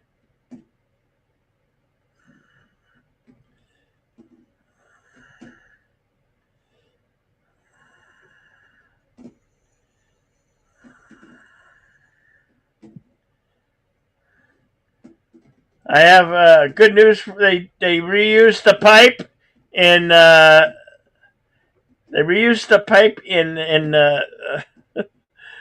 the Escape from Shawshank Redemption. That's where the pipe reprised its role.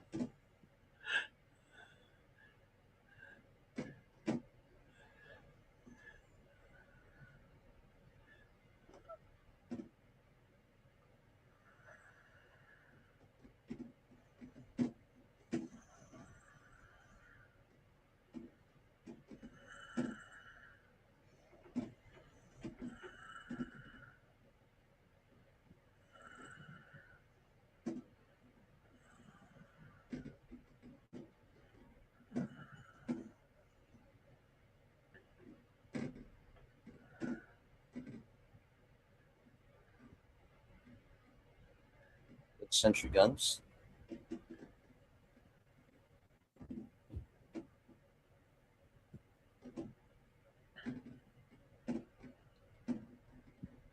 They're looking for another way in.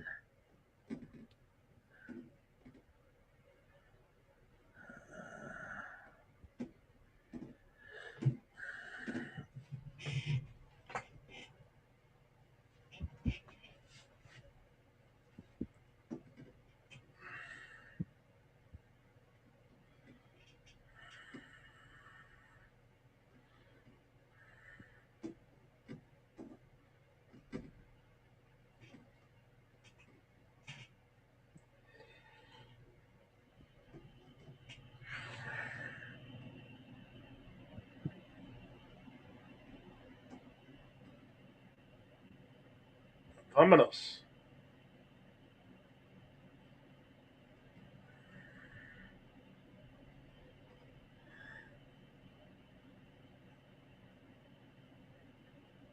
Not relevant.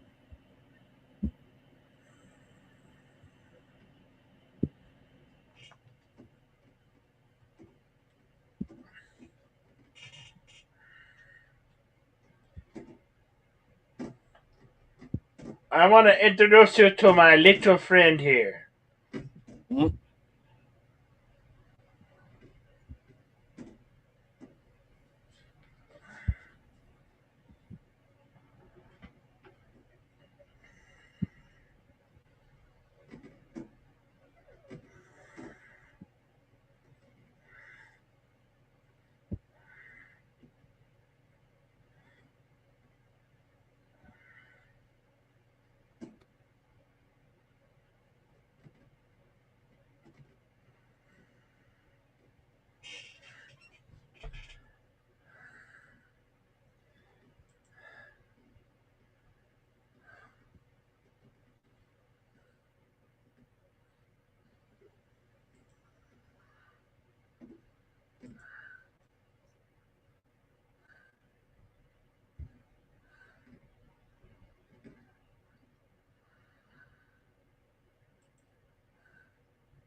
We're at 1 hour, 45 minutes, 47 seconds. The 1986 classic sequel, Aliens.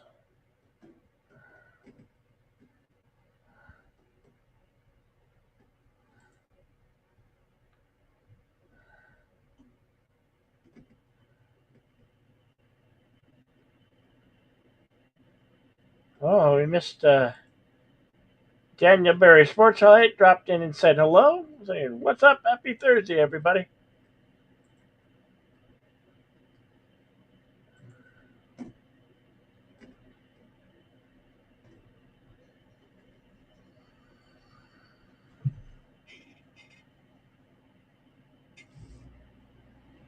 That's not supposed to be happening.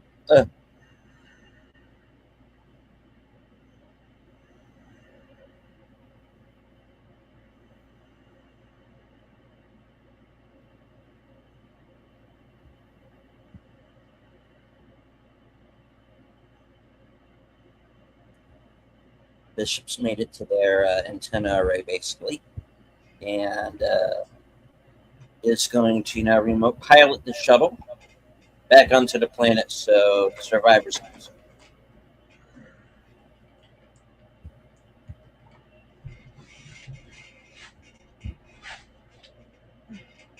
But first, a musical number. No. Whoopsie. Saboteur.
And they're heavy sleepers.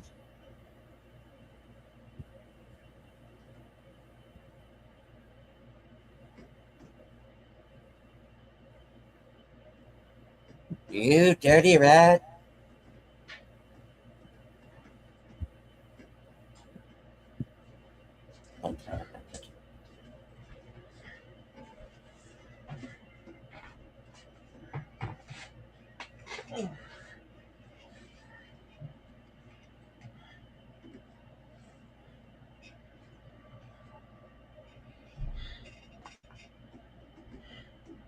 Plexiglass.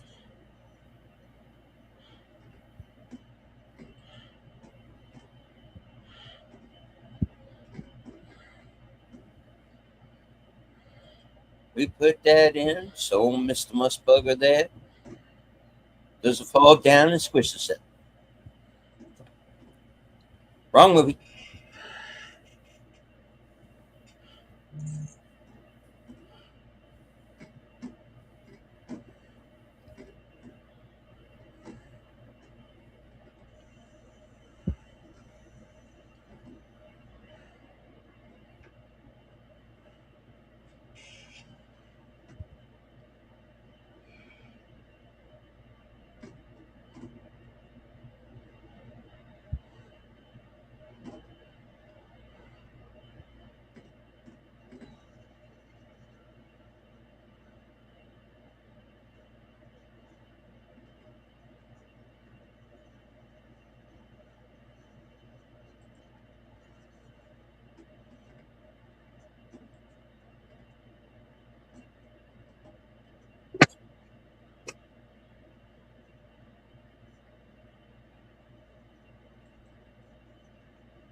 Some of it's right now.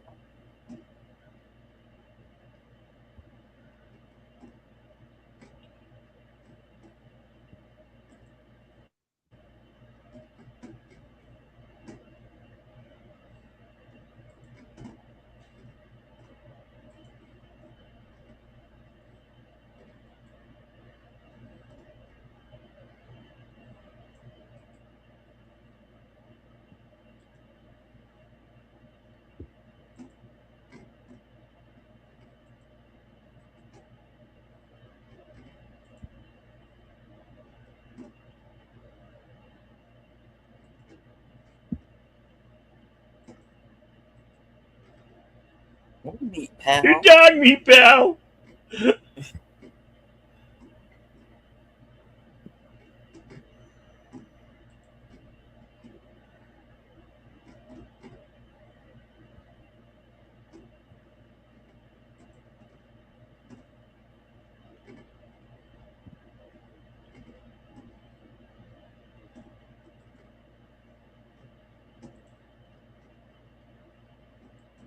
Here we go.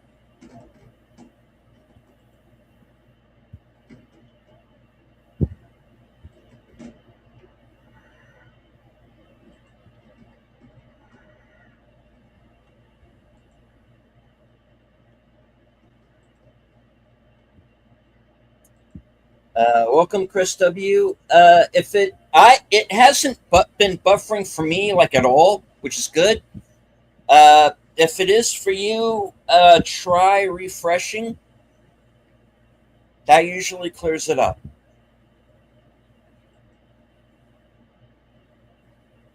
And welcome back, Jamie Lynn.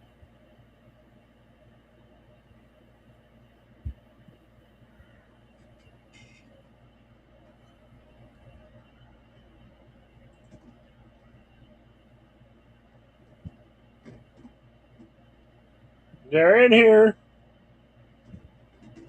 Maybe right, man.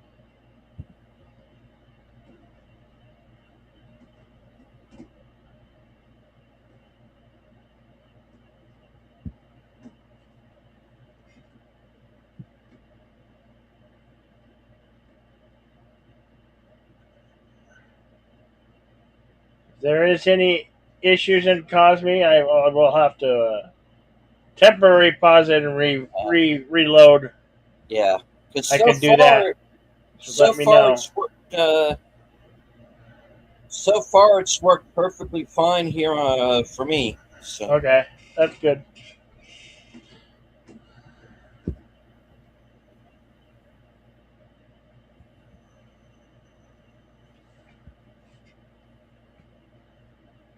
One of the best board games you ever played was Aliens. Over the color stay in the corpse. That's cool, Chris. Hmm. They did make a board game of this. I've seen it, and I've seen the little miniatures.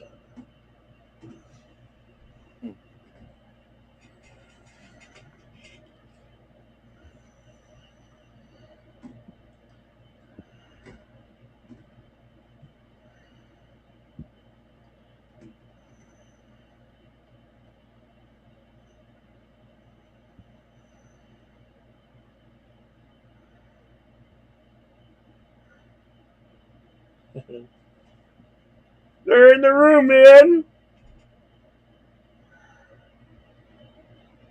What the hell, man? Whoopsie. The cockroaches are in the room. The most terrifying look you'll ever see on screen. Okay, it's working for Chris again. Good.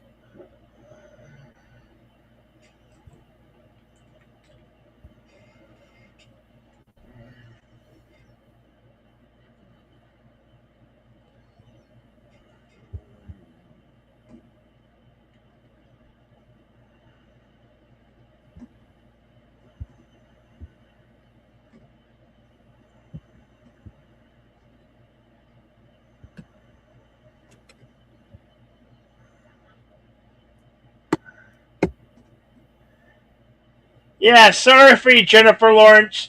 Before you, there was action star Sigourney Weaver as Lieutenant Ellen Ripley, who was a badass in 1986.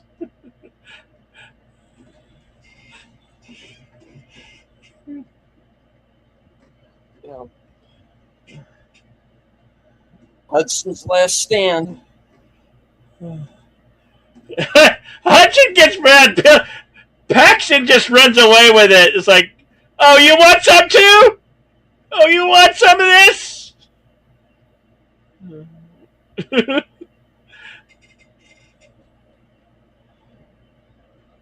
Oh, God bless Hudson.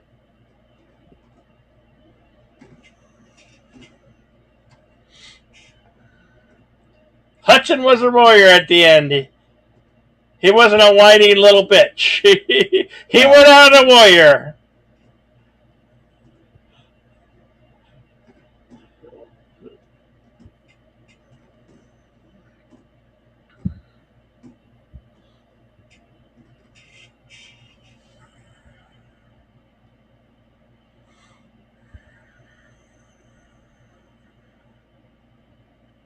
And of course, Burke has locked him.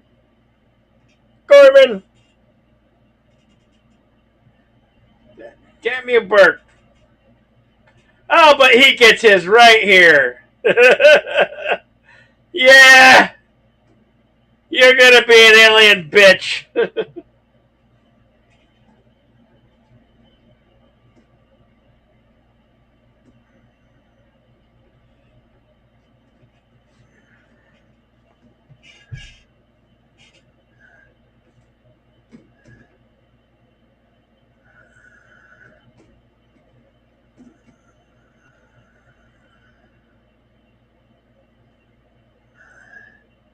And in a way, this is a callback to the original film where they're walking around the corridors, about the same size.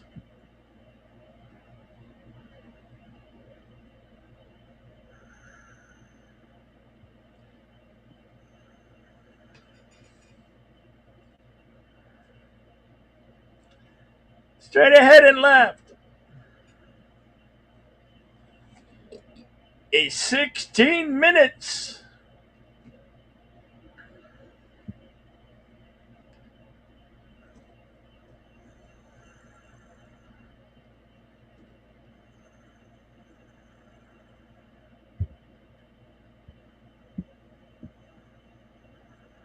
No, wait, this way.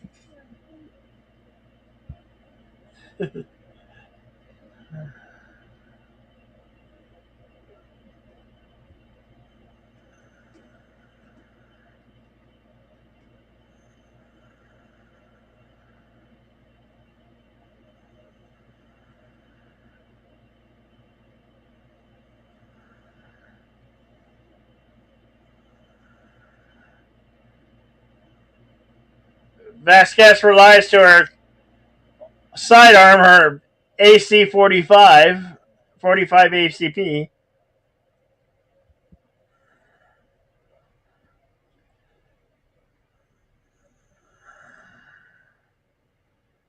And she's out of ammo. And minus a foot.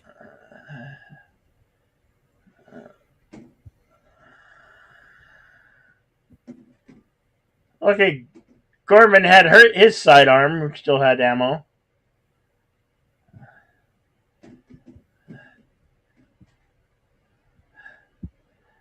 But against a 7-foot xenomorph, not going to do much damage. Plus, they do have a acid for blood.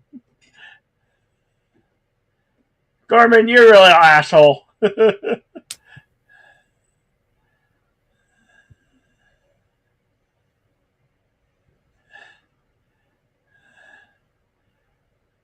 It's the Texas Chainsaw Massacre 2 ending with to Gorman and Vasquez.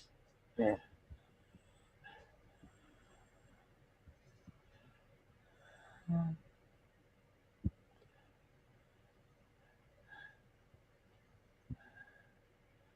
Hello, my darling. Hello, my ragtime gal.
The xenomorphs are still coming. By the way, Yes.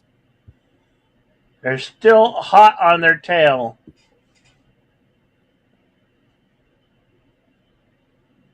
2.4 meters, 1.9 meters.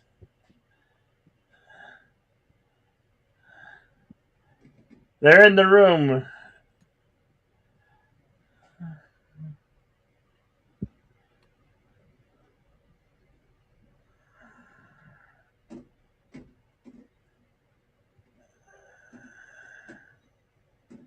One of the best scenes ever, right here.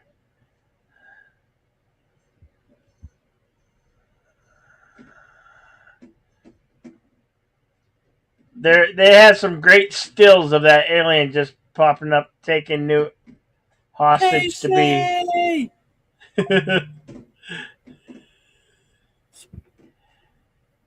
Deleted. It's not. It's just a piece of plastic. Deleted. Don't fret.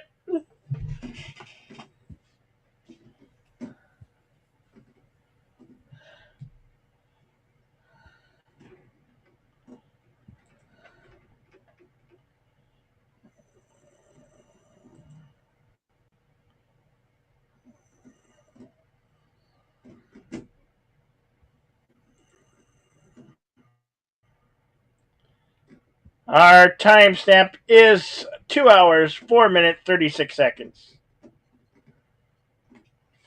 We are in our final act.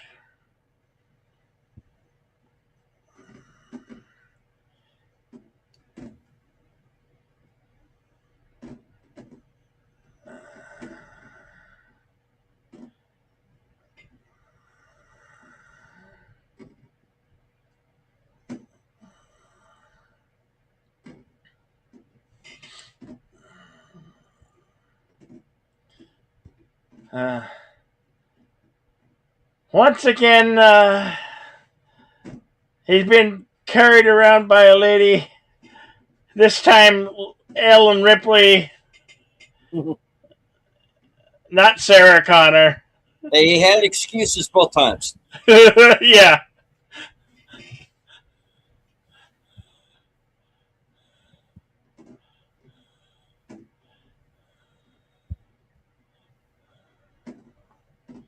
Plenty, 26 minutes. We're not leaving. Huh?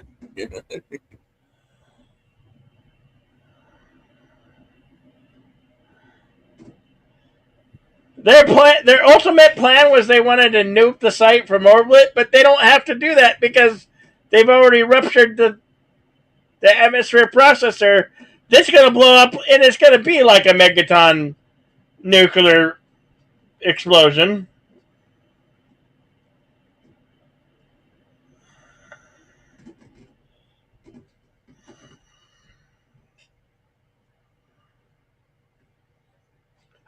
Duct tape, the purpose for everything.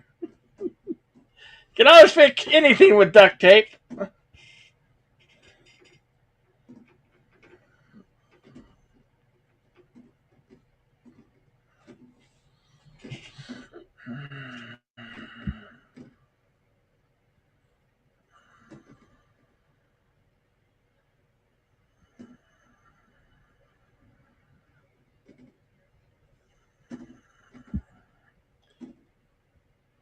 Ripley is preparing for war.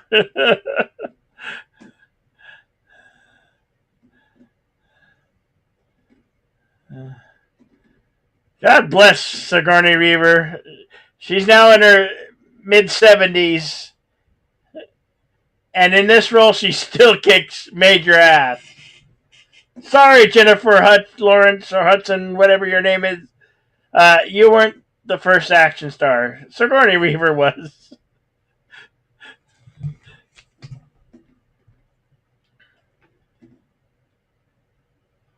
And you could take that to the bank.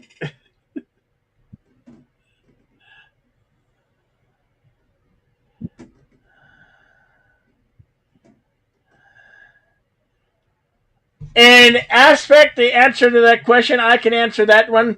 The original Alien was terrifying. Uh, this one, not so much. I mean, we knew what to expect. And it, alien creature, the xenomorph, is a very scary creature. But I'm gonna go with Alien was the out of all the films in the franchise, Alien was the most scariest. Yeah.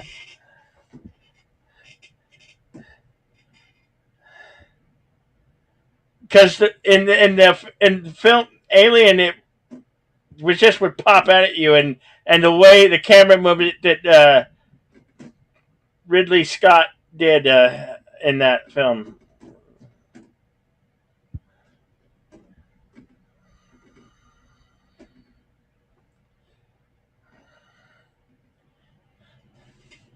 And out of the entire Alien franchise, this one by far is the best Aliens.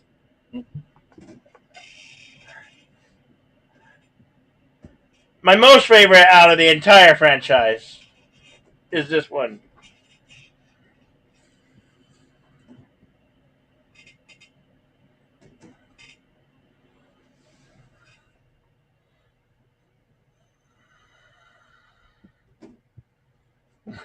I'm happy you're enjoying it.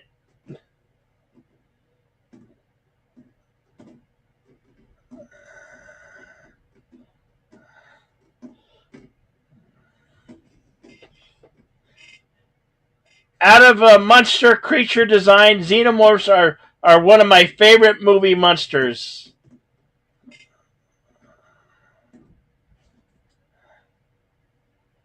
I'd have to say number two next to the creature monster designs in John Carpenter's The Thing.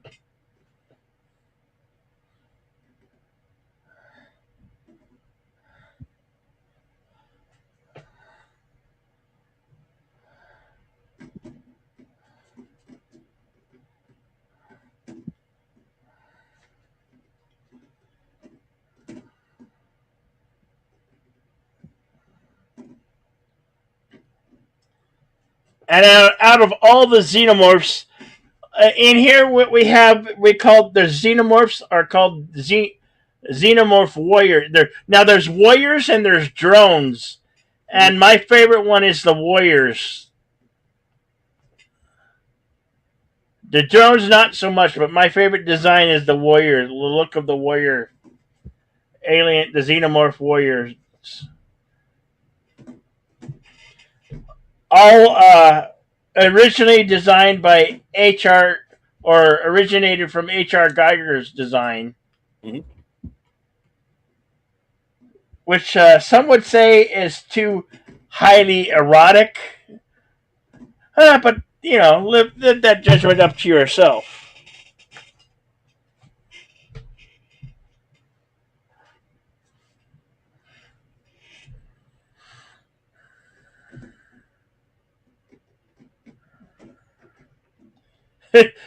You've never seen John Carpenter's A Thing either? Oh man. Well, this October's coming. October's coming around.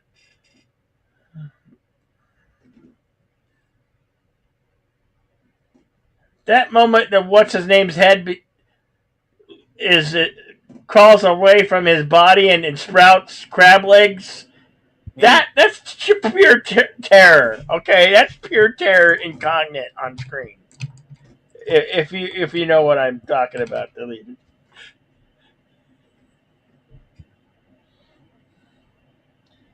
I love the way the eggs open up, and a face hugger is ready, crawling out of the egg.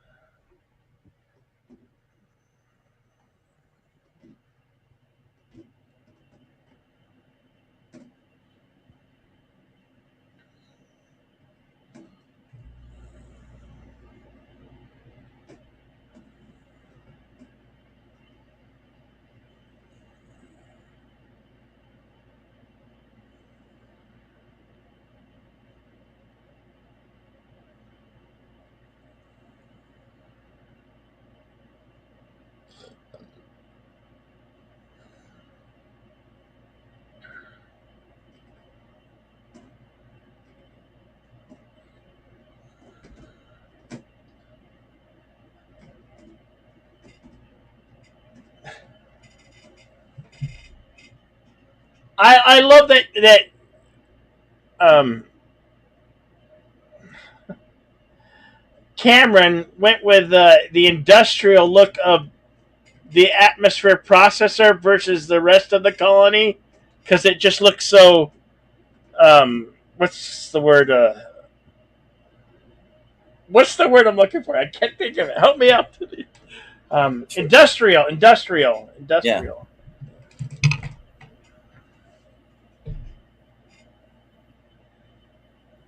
And of Here, course, yeah. this is the introduction of The the queen. alien queen. There's a huge egg sac attached to the queen. It's this long tubular thing, and she's just laying egg after egg after egg, as like in insect colonies, are they continuously lay eggs.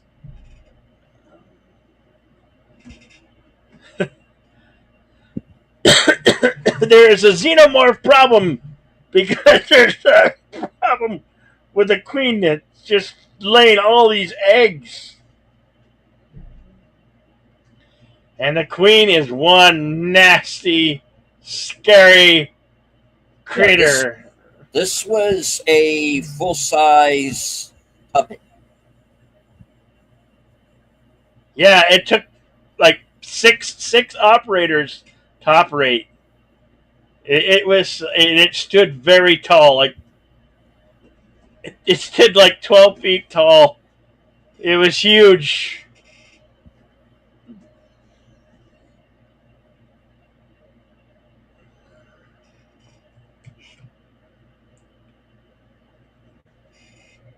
I love the sounds that they came up with for the sounds of what this alien queen would sound like. Of course, she just glares at the warriors, and the warriors back off. Absolutely, Chris. The queen is definitely grotesque and awesome. Grotesque, hideous, repulsive, and awesome all at the same time.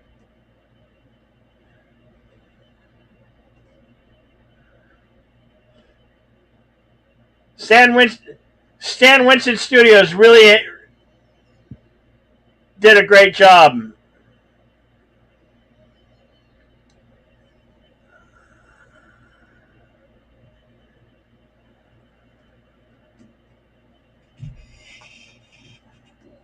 So all the aliens are warriors are now coming out the wall defending the hive.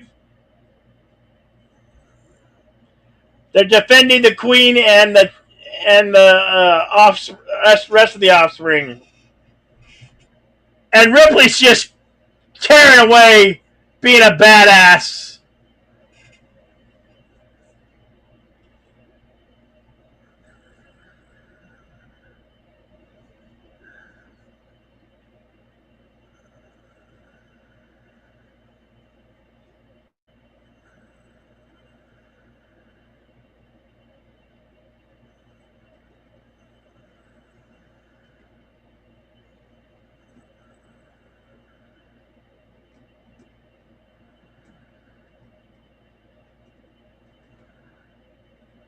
Yeah, throw that belt with all those grenades on it.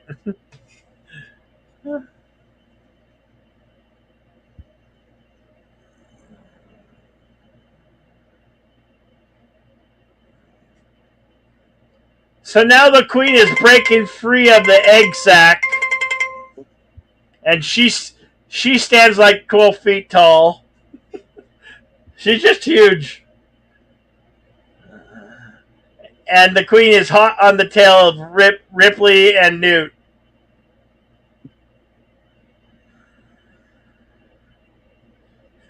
Newt screeches Yeah. louder than the queen. Well, I warned you it was loud.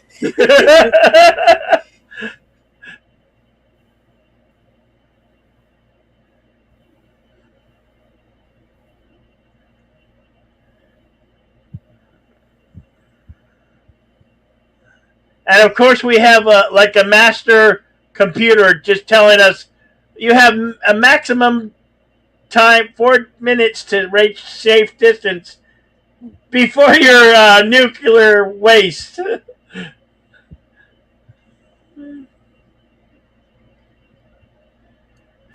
Damn service elevators never work when you want them to.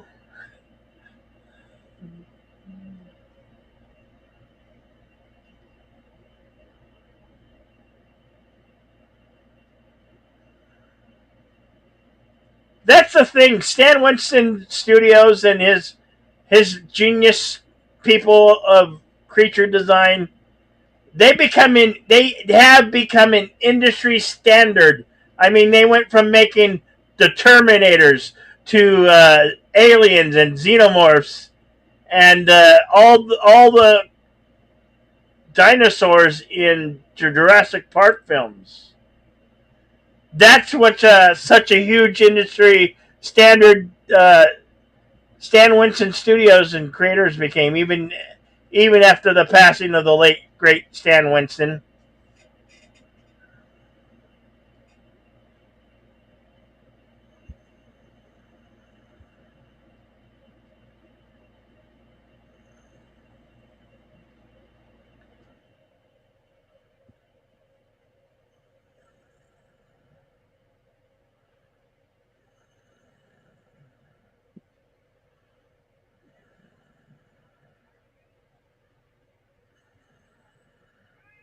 And it wasn't really his fault. He did what he had to do.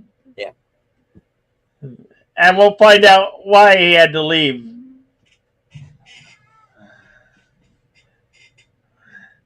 The queen is on her way up.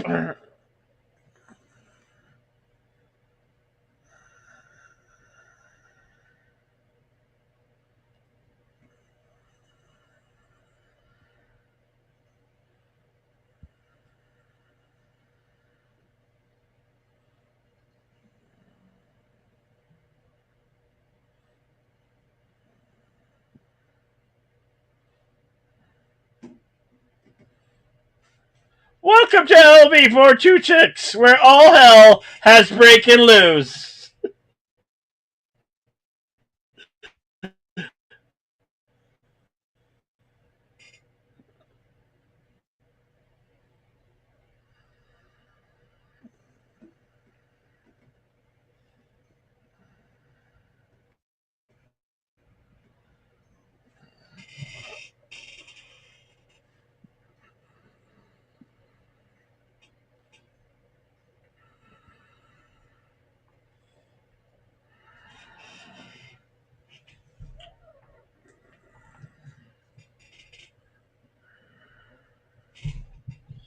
Oh,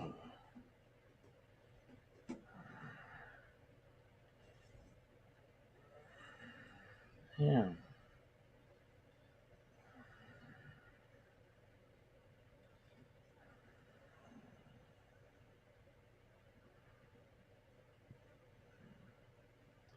Some people say that in the quick shot there you could see the queen stolen away. I never did see that, but I guess there's a moment where you could pause where you could see where she stole away.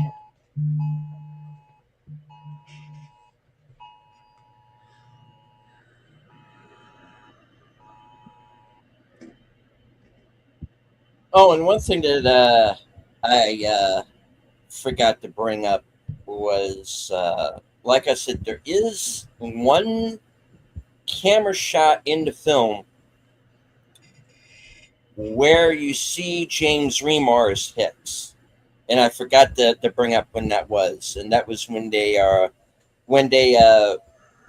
look for the colonists, and they're all standing there and they're all looking around at the hive. That's the scene that has James Remar in it. That's the one camera shot in the whole movie where it's still him as Hicks. And the rest is like me.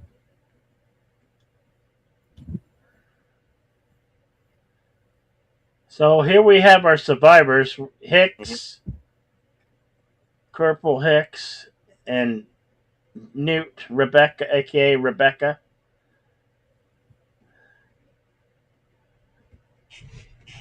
Yeah.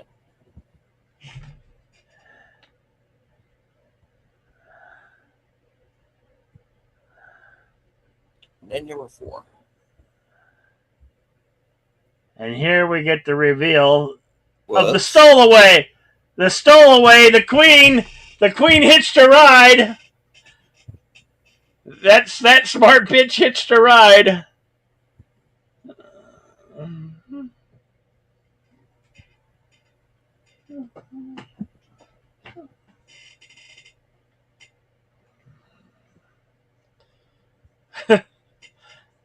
The Queen just rips Bishop in half.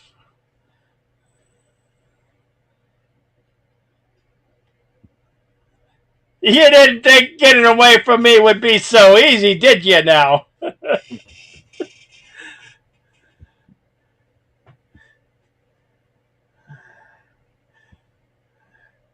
It really turned the Queen into being a formative adversary.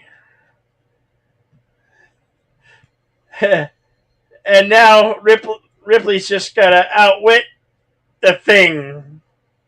No, it's mother against mother at this point. Yeah.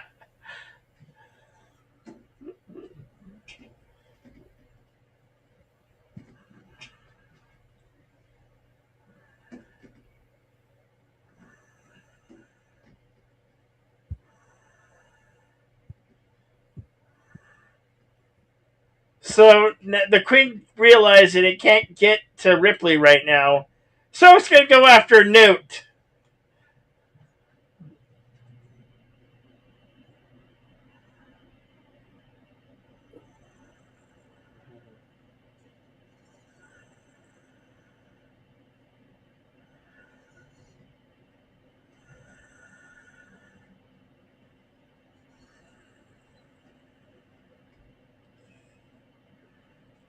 Each one of those Queen's arms was like 6 feet in length and operated by 4 people.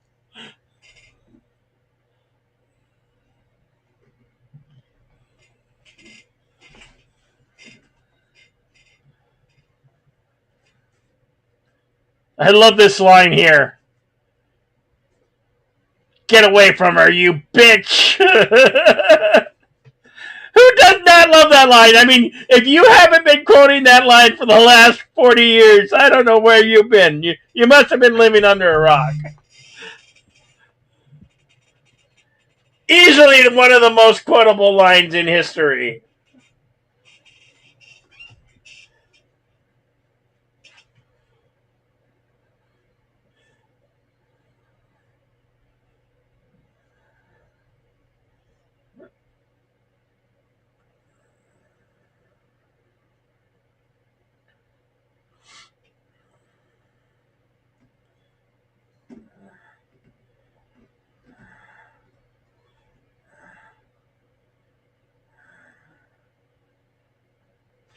The tail of the Queen is like a battle axe with a sharp sword.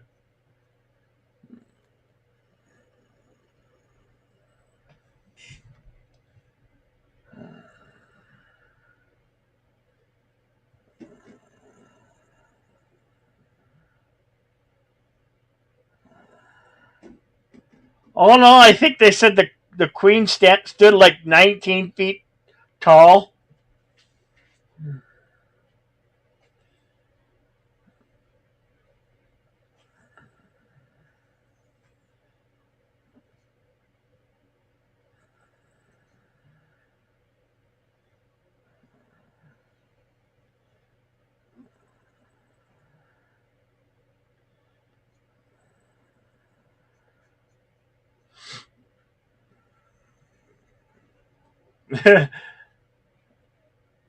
Whoops. I love how they made the sound like it was part of the soundtrack. You hear no music, but it sounded like it's part of the soundtrack. Hmm.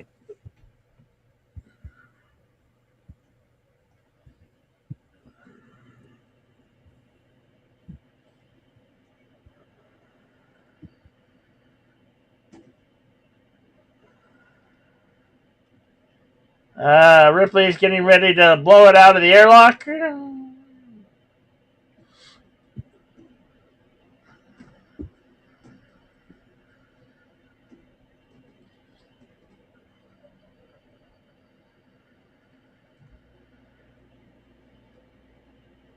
Say goodbye to the Reebok.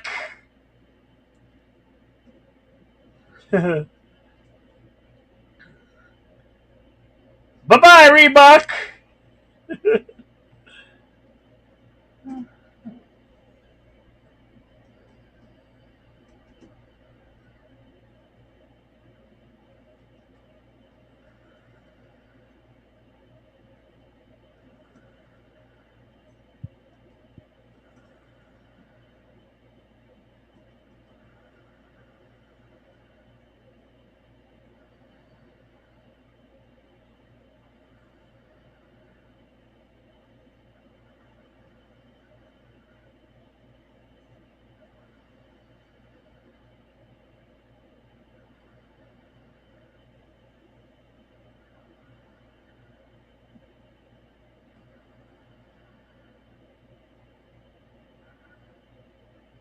Oh, once again, Lieutenant Ellen Ripley has outsmarted the Xenomorph and the Xenomorph Queen.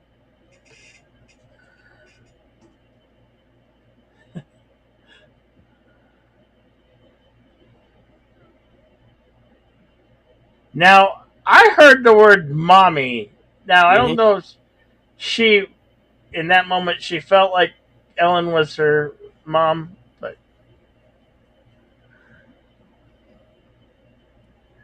maybe it was Ripley. I don't know. Yeah, she says, "Mom."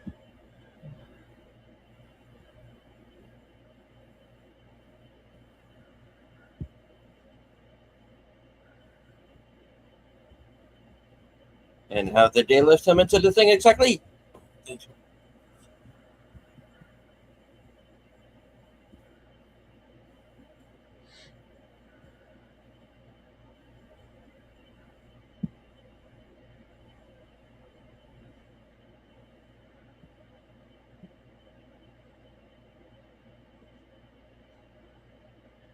They did a little bit better at covering up the with the underwear undergarments versus the '70s, where they weren't so good at covering up in the undergarments in the '70s. Oh, I'm just saying, in the '70s there was a lot less, and in the '80s it got a little bit more.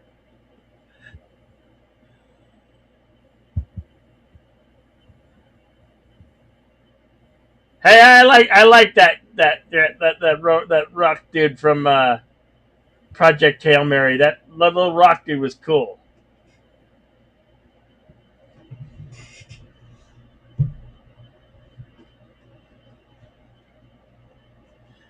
All right, and that is the 40th anniversary screening of Aliens 1986. And our YouTube running deleted scenes will read from the scrolls. all right. Aliens was released July 18th, 1986. Estimated budget of $18 million, going on to gross 131 million around the world.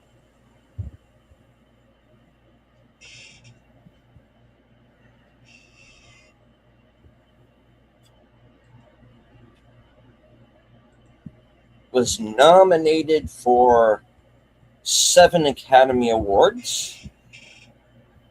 Sigourney Weaver for Best Actress, Art Direction, Film Editing, Sound, Musical Score, going on to win for Visual Effects and Sound Effects Editing.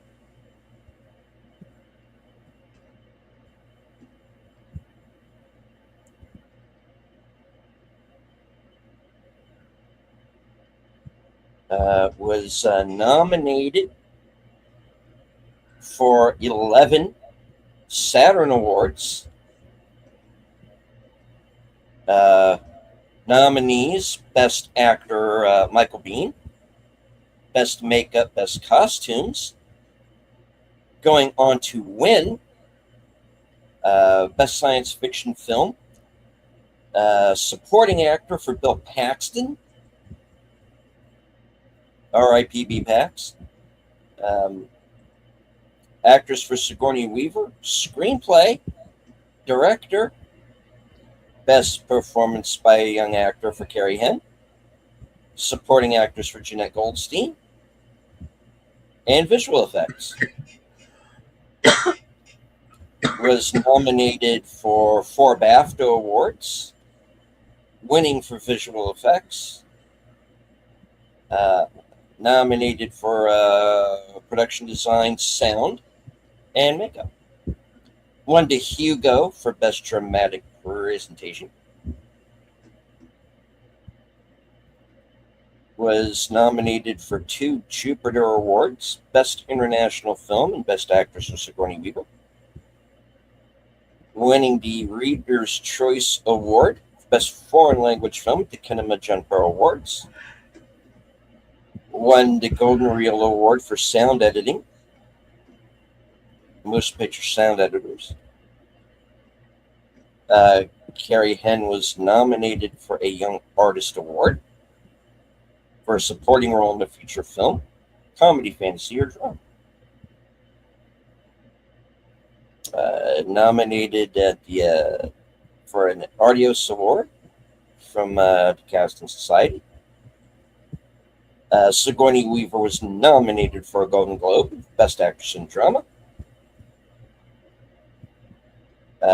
Nominated Best Foreign Language Film at the Japanese Academy Awards.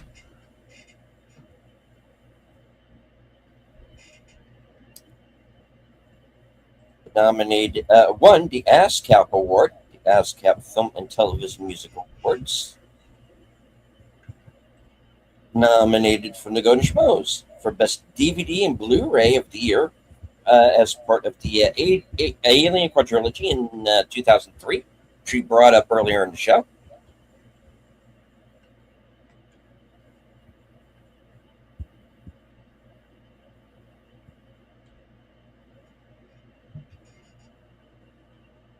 All right, let's move on from that.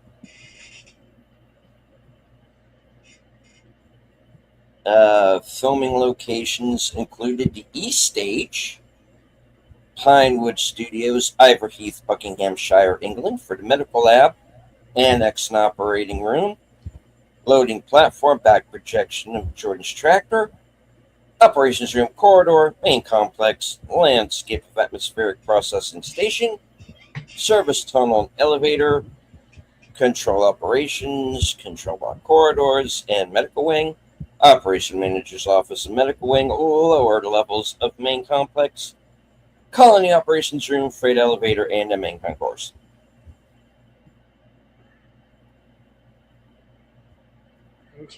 Glad you like it, JPRPH1. Good. The long process stage, Pinewood Studios, Iverheath, Buckinghamshire. Control operations, originally called the North Tunnel, now demolished. Yeah, sadly. Yeah.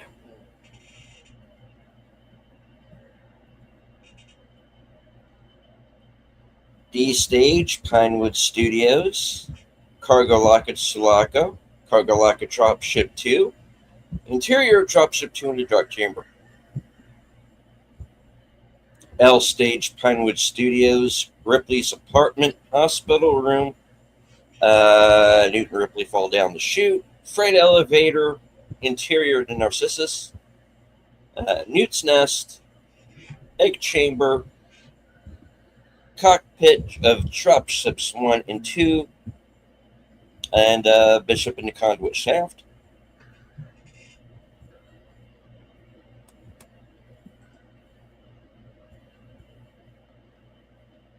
Oh, I don't want to share. Get off. All right. F Stage, Pinewood, Operating Room in the Medical Lab, Ceiling of the Operations Room. The M Stage, visual effects for the landing platform, the Egg Chamber, Cargo Lock Operations Room, Air Ducts, and Service Elevator.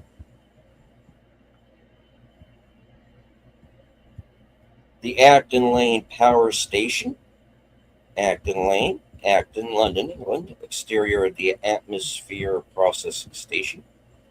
Interior of the alien structure, Cocoon Chamber, now demolished.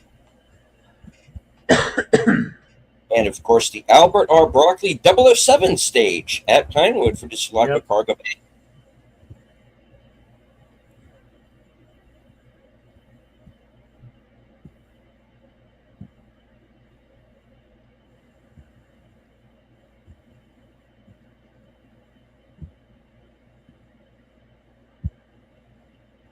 Phone's not wanting to cooperate with me here. Give me a moment.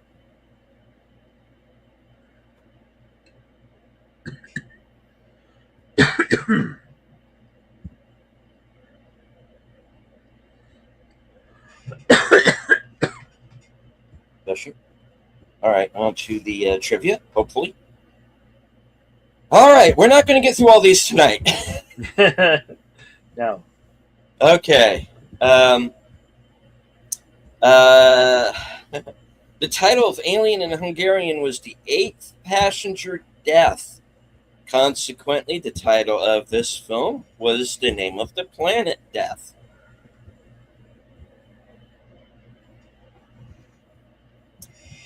In an interview, composer James Horner felt that James Cameron had given him so little time to write the musical score for the film that he was forced to cannibalize previous scores he had done, such as elements from his Star Trek II The Wrath of Khan, Star Trek III The Search for Spock scores, as well as an adapted rendition of the Guyane ballet suite for the main and end titles.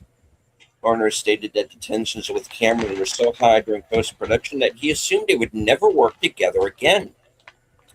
However, Cameron loved the score from Braveheart so much, the two mutually agreed that Horner would write the score for Titanic because it was a story they both wanted to do. They proceeded to each win Oscars for Titanic and collaborated again 12 years later for Avatar, their final work together before Horner's death in 2015. The initial cinematographer, Dick Bush, however, let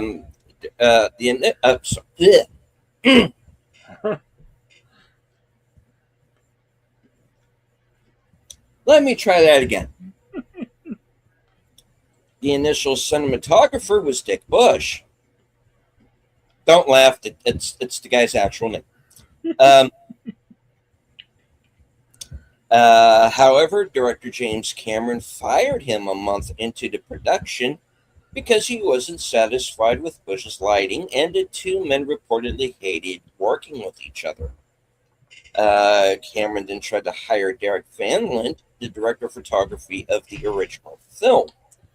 Van Lint was interested, but recommended Adrian Biddle for the job, who had been the first AC on Alien, but had never shot a features DP before. Biddle would later work with Scott on Thelma and Louise in 1492, Conquest of Paradise. Al just in to say hello and say, hello, my friends. About to post my review of The Odyssey. Okay, we will go check that out. See if we can get a link in there for that.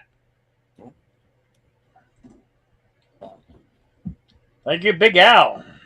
All right. James Cameron had initially centered his story and screenplay around the character of Ellen Ripley from Alien.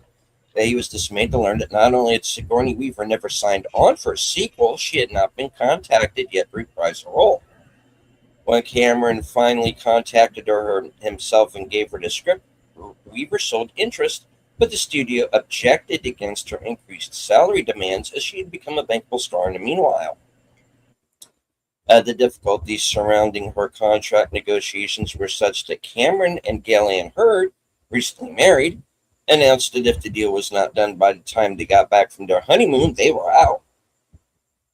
When they returned, no progress had been made, and shooting was due to start several months. So Cameron, who had no intention to make the film without Weaver, was also wary of the deadline scenario he had created and devised a scheme. He telephoned Arnold Schwarzenegger's agent for an informal chat and informed him that thanks to his newfound standing in Hollywood following the Terminator, he was planning on making this film entirely on his own by writing Ripley out.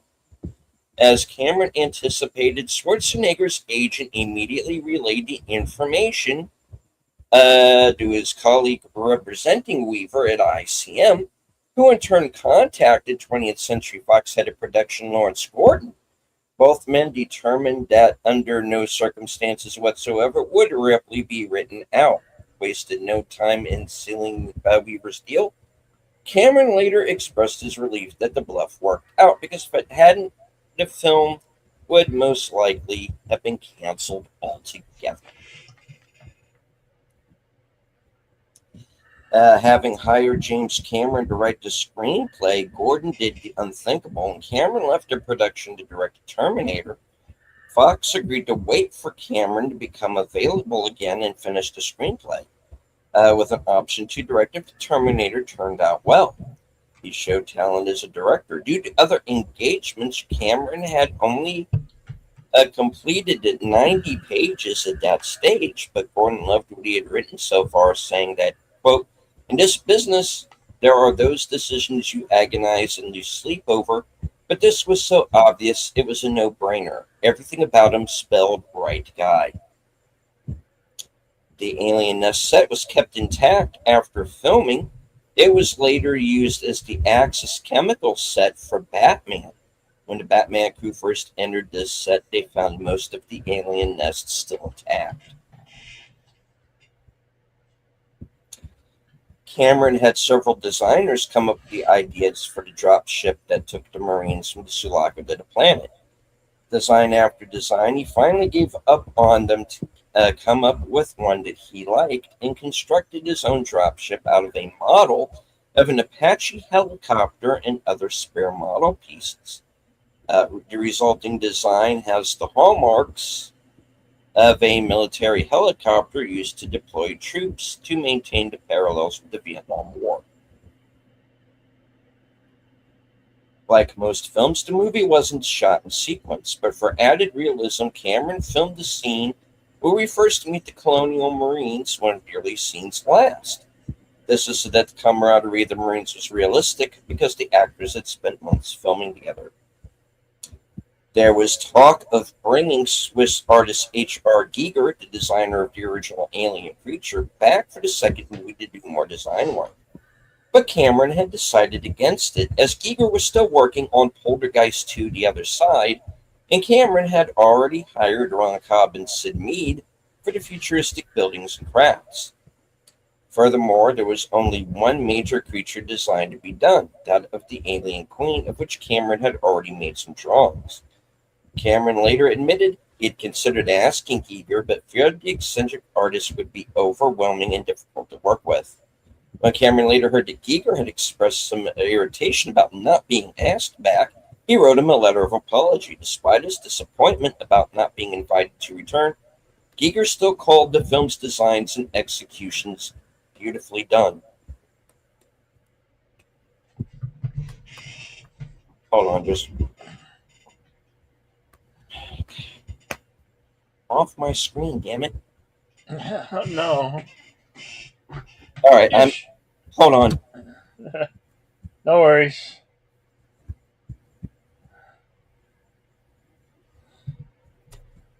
All right. Looks like Big Al's review of the Odyssey is now rendered and is available to view right there. We'd ask, as friends of Big Al's channel, that you guys all go check that out or mark it on your notes and check it out later. All right. Big Al's 10-word review on the Odyssey. Available now.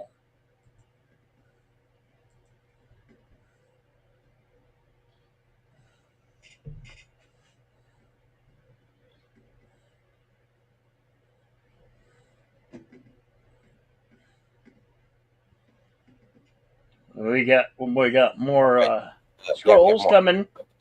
More scrolls coming. Yeah. Despite his disappointment at not being asked to return, Giger still liked the film's designs and execution. Beautifully done, and was complimentary of the Alien Queen's look, commenting, "I liked the fight at the end very much. The Alien Queen is very complicated, like the way I would have done. I like how she moves, and the scenes with Ripley are very good." When filming the scene with Newt the Duck, Carrie Henn kept deliberately blowing her scenes so she could slide down the vent, which she later called a slide 3 stories tall. James Cameron finally dissuaded her by saying that if she completed the shot, she could play on it as much as she wanted. She did, and he kept his promise. A set design company offered to build James Cameron a complete and working APC vehicle from scratch, but the cost was far too high for the budget he had in mind. While salary negotiations are going on with Sigourney Weaver to reprise her character in the second movie, the studio asked Cameron to work on an alternative storyline, excluding Ripley, but Cameron indicated the series is all about Ripley and refused to do so.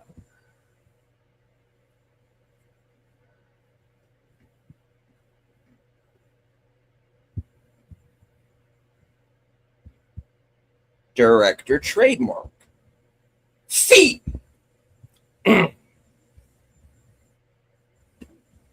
What is it with these guys and feet? Okay. When Ripley drives the APC, she crushes an alien's head under one of their wheels. Pulse rifles that the Marines use are made from a Thompson M1A machine gun and a Remington 1870 shotgun, shortened to just 15 inches and covered by the also cut down shroud and foregrip of a Franchi Spaz 12 shotgun underneath. The M56 smart guns and sentry guns built for the movie were designed around German MG42 machine guns. Most recognizable on the smart guns are the MG42's characteristic recoil booster muzzle is clearly visible. The gun is mounted on a heavily modified Steadicam harness. The MG42 alone, without the additional cosmetic dressing and ammunition, weighs in at about 25 pounds.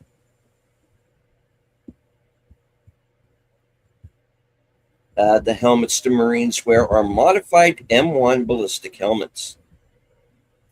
There are 2 versions of the Bug Stompers logo designed for the movie, one wearing sneakers, one wearing combat boots as seen on the dropship. The armor for the film was built by English armorer Terry English, apt, and painted using Humbrol paints. The camo pattern worn by the Marines was custom made for the movie, but due to its similarity is often confused for one called Frog and Leaf, which is no longer in production. None of the models or the original designs of the Narcissus and Nostromo's shuttle from Alien could be found, so set designers and model makers had to reconstruct a model of the ship in the interior from watching Alien. Al Matthews, who plays Marine Sergeant Apone in the film, was in real life the first Black Marine to be promoted to the rank of sergeant in the field during service in Vietnam. Also, Lance Henriksen is a U.S. Navy veteran. 3 different types of smoke were used in the film, one of which has since become illegal to be used on movie sets. One of the alien eggs used in the film is now exhibited in the Smithsonian Institution in Washington, D.C. Sigourney Weaver threatened not to do any more Alien movies after seeing the movie's final cut, so as a compromise, the 1987 special edition was released on Laserdisc. At around 14 minutes, when Burke and Ripley are discussing her psych eval results, a People's Magazine can be seen on the table. It was voted the 42nd greatest film of all time by Entertainment Weekly. They described it as the greatest pure action movie ever. Wow.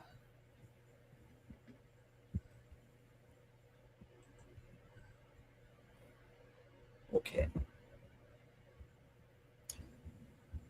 Producers David Giler and Walter Hill were keen to work with James Cameron after liking his script for Terminator, which was temporarily stalled in pre-production. Cameron pitched several ideas, none of which they were that receptive to. One was a sci-fi update of a Sword and Sandals movie, but they only wanted to do a proper historical action movie on an alien planet. As Cameron was leaving, however, they did mention plans of doing a sequel to Alien. Immediately, Cameron's interest was piqued, since Alien was one of his favorite recent movies. Based on the premise by Giler and Hill that Ripley would team up with soldiers and return to the planet, Cameron added many elements from a story he had written called Mother, about a genetically engineered creature that is trying to protect its offspring. Terraforming an all-powerful company and the term xenomorph were also part of the story. Giler and Hill loved the 40 to 50 page story treatment for Alien 2 that he handed in less than a week later, and commissioned him to write a full screenplay. Cameron was a bit hesitant at first because he had also landed screenwriting duties for Rambo First Blood Part 2 earlier that day. But Giler and Hill told him, "Don't be stupid, take both jobs." Cameron then worked on 3 scripts simultaneously, as he was also writing additional drafts of his Terminator screenplay, each on a different desk to set the projects apart in his mind.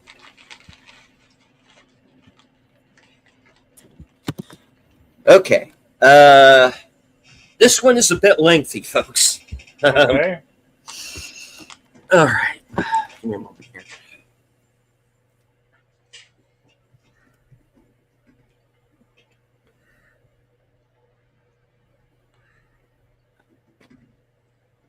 All right.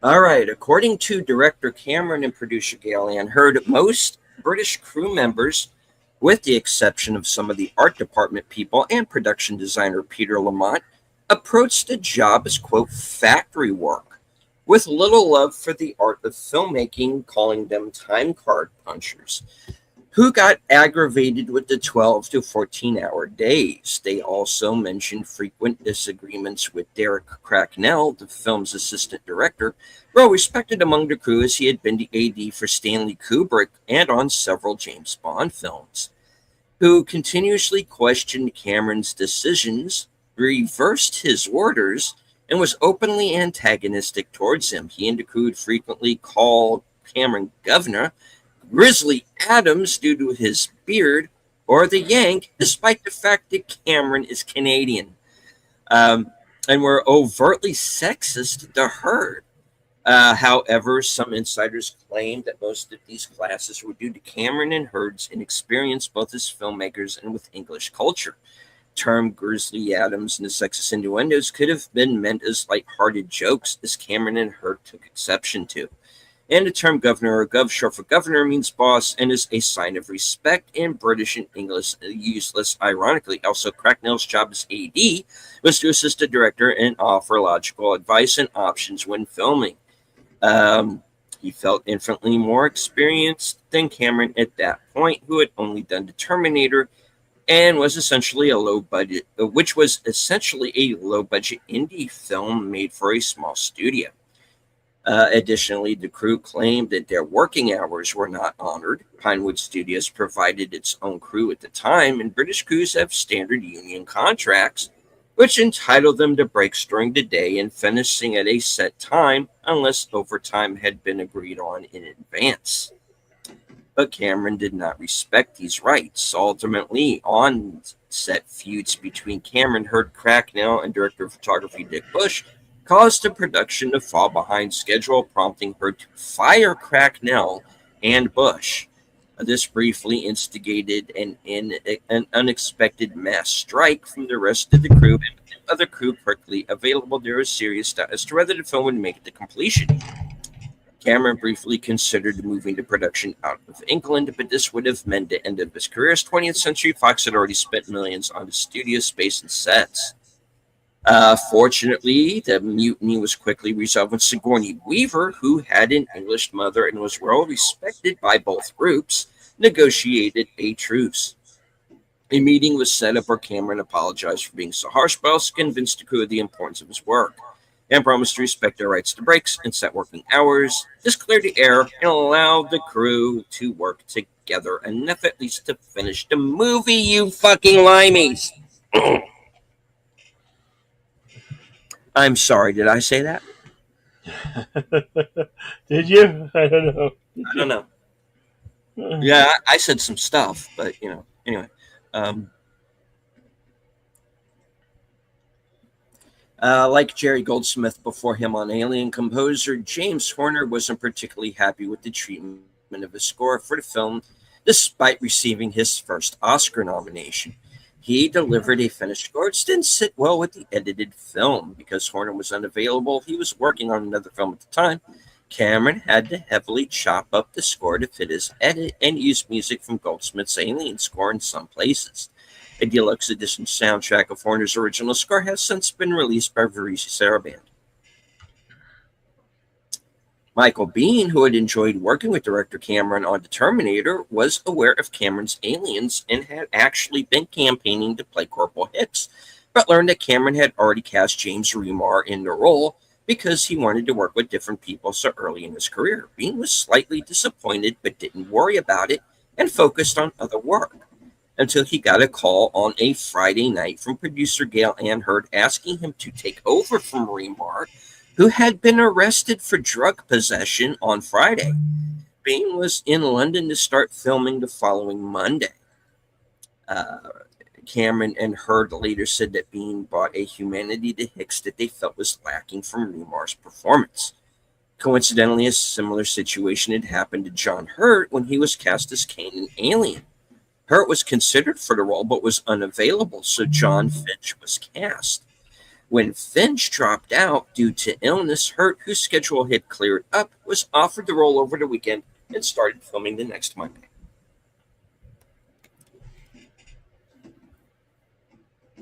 The pistol used by the Colonial Marines is a Heckler & Koch VP-70. Some of the sound effects for this film were created with help from the Fairlight, an early Australian-made digital sampler, then state-of-the-art Fairlight machine, sampled at 8-bit resolution. Musicians such as Jan Hammer, Kate Bush, and Prince have used it extensively throughout their careers.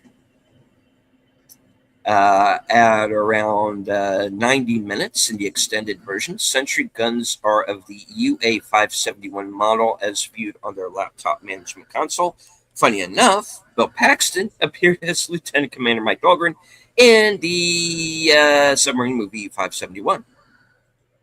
Oh, that's where that makes sense. Okay, moving on.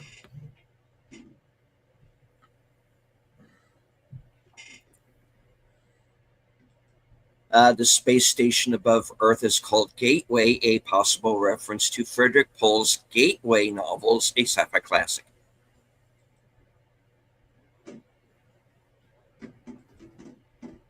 Four actors from this movie appear in various Terminator movies: Michael Biehn, Lance Henriksen, and Bill Paxton in Terminator, Jeanette Goldstein in Terminator 2.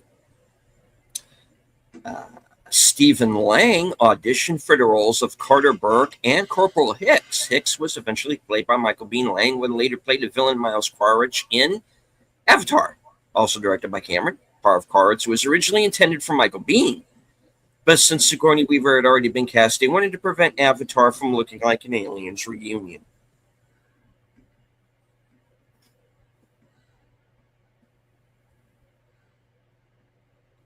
Al Pacino visited the set as he was filming Revolution in the studio next door. The alien screams are baboon shrieks altered in post.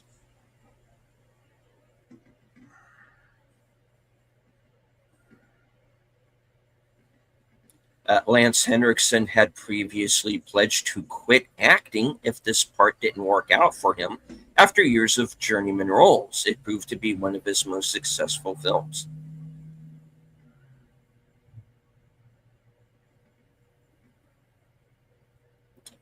Sigourney Weaver's Best Actress Academy Award nomination for this movie was the first ever for an actress in a role in a sci-fi action movie. Although Jane Alexander had previously been nominated for her role in the apocalyptic drama Testament, and Melinda Dillon was nominated for supporting actress for her role in Close Encounters.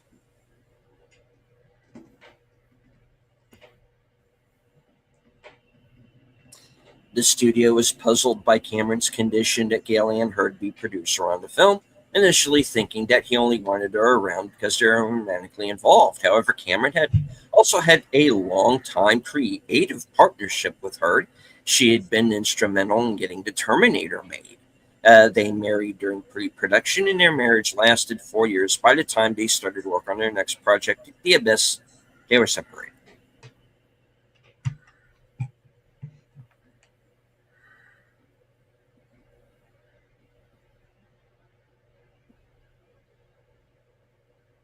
Okay. Paul Reiser subsequently appeared in Beverly Hills Cop 2 for director Tony Scott, whose brother Ridley Scott had directed the original Alien. Although she doesn't appear herself, Helen Hunt acted with two co-stars of this film, Reiser in Mad About You and Bill Paxton in Twister. Aliens is the only film in the series for which special effects legend Stan Winston did the special effects and won him his first Oscar. He was assisted by his employees Alec Gillis and Tom Woodruff Jr., with Woodruff making a brief and uncredited appearance as one of the salvage team members in the opening scene. For Alien 3 and Alien Resurrection, the special effects torch was handed over to Gillis and Woodruff, who had started their own company, Amalgamated Dynamics Incorporated, by that time, Woodruff playing aliens in both movies. Sigourney Weaver had several notes for Cameron after having read his script, which were mostly about how she felt Ripley should respond to her situations, which he was happy to accommodate. Cameron praised her on her never taking issue with the direction he wanted to take with the story, even with the points they couldn't agree on. One of them was the amount of gun violence. Weaver had initially focused on the script's dialogue rather than stage direction, so when she arrived on set, she told Cameron that she was an advocate for gun control. She was uncomfortable with all of the shooting. Cameron felt this was perfect for Ripley, who is equally reluctant to use a gun unless forced to, and told Weaver to bring that attitude to her performance to a gun range to try and fire an automatic gun, which she had to admit was pretty cool. Oh, and by the way, she's the reason why there's no guns in part 3.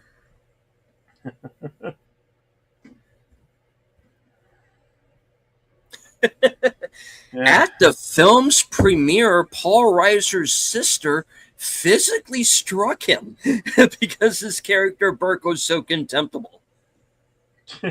The longest of the first 4 Alien films, clocking in at 2 hours and 17 minutes.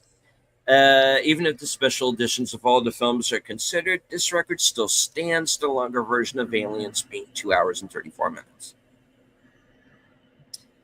In 2015, it was rumored that Sigourney Weaver would return as Ripley for the first time in 20 years since Alien Resurrection. The 5th film would ignore Alien 3 and Resurrection as if they never happened, such as a dream in Ripley's mind. Or it would be set in an alternate timeline. Neil Blomkamp was attached as director, with Ridley Scott producing. However, in 2017, Blomkamp stated that the project was unofficially dead because the studio had preferred to complete Scott's Alien prequel trilogy, which started with Prometheus. Scott later added that Blomkamp's project had never been more than some ideas and artwork without a completed script.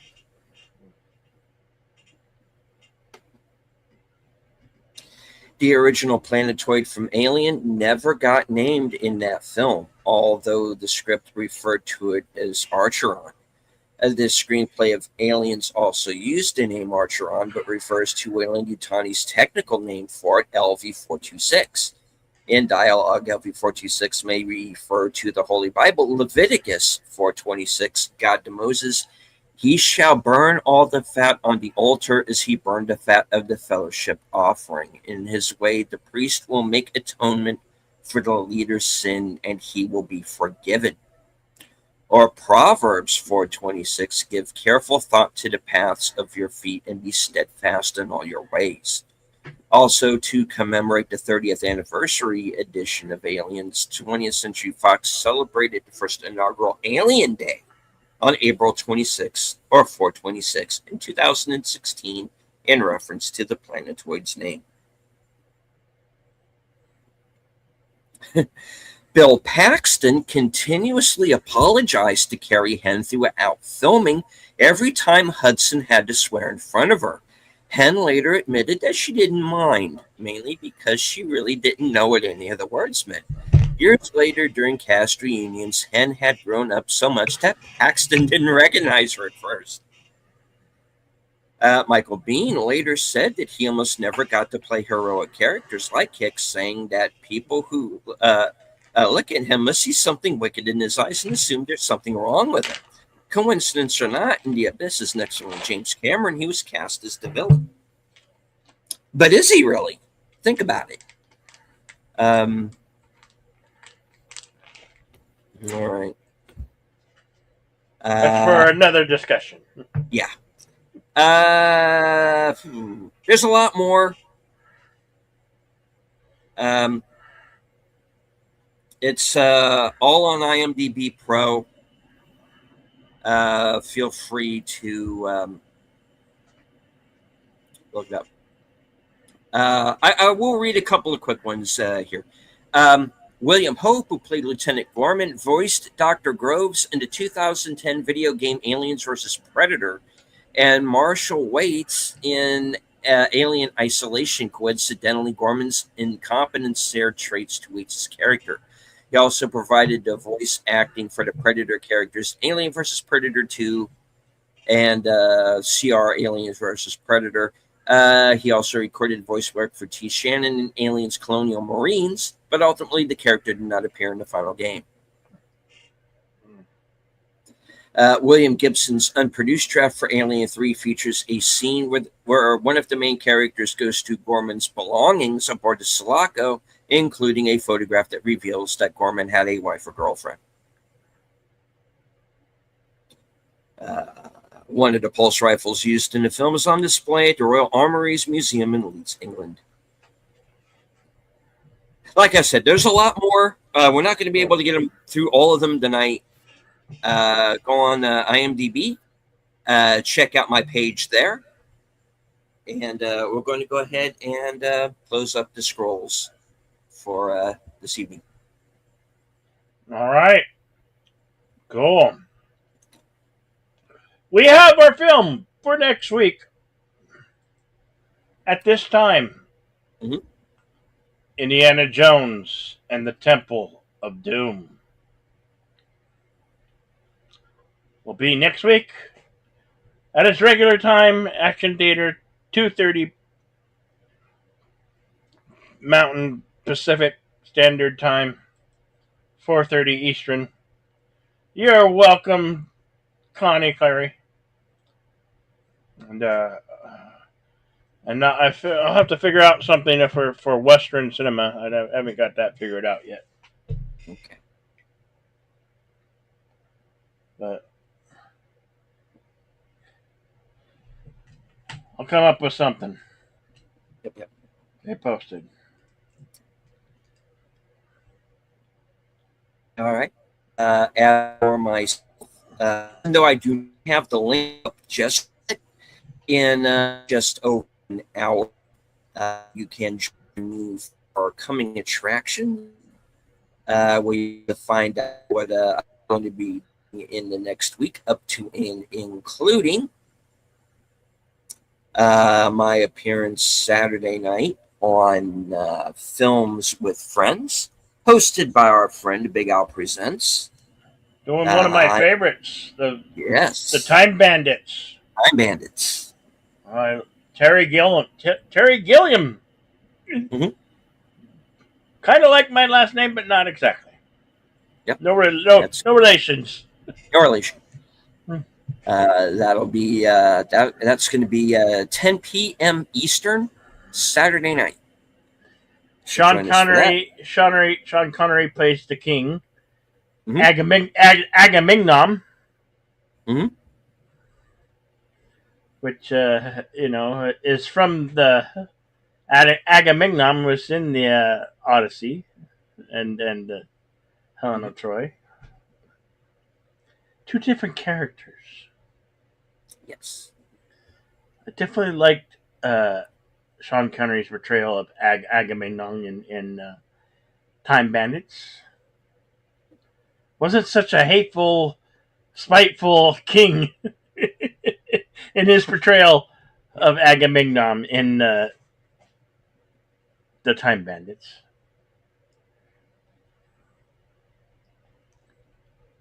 He also has a short role as a fire brigade personnel in that same film.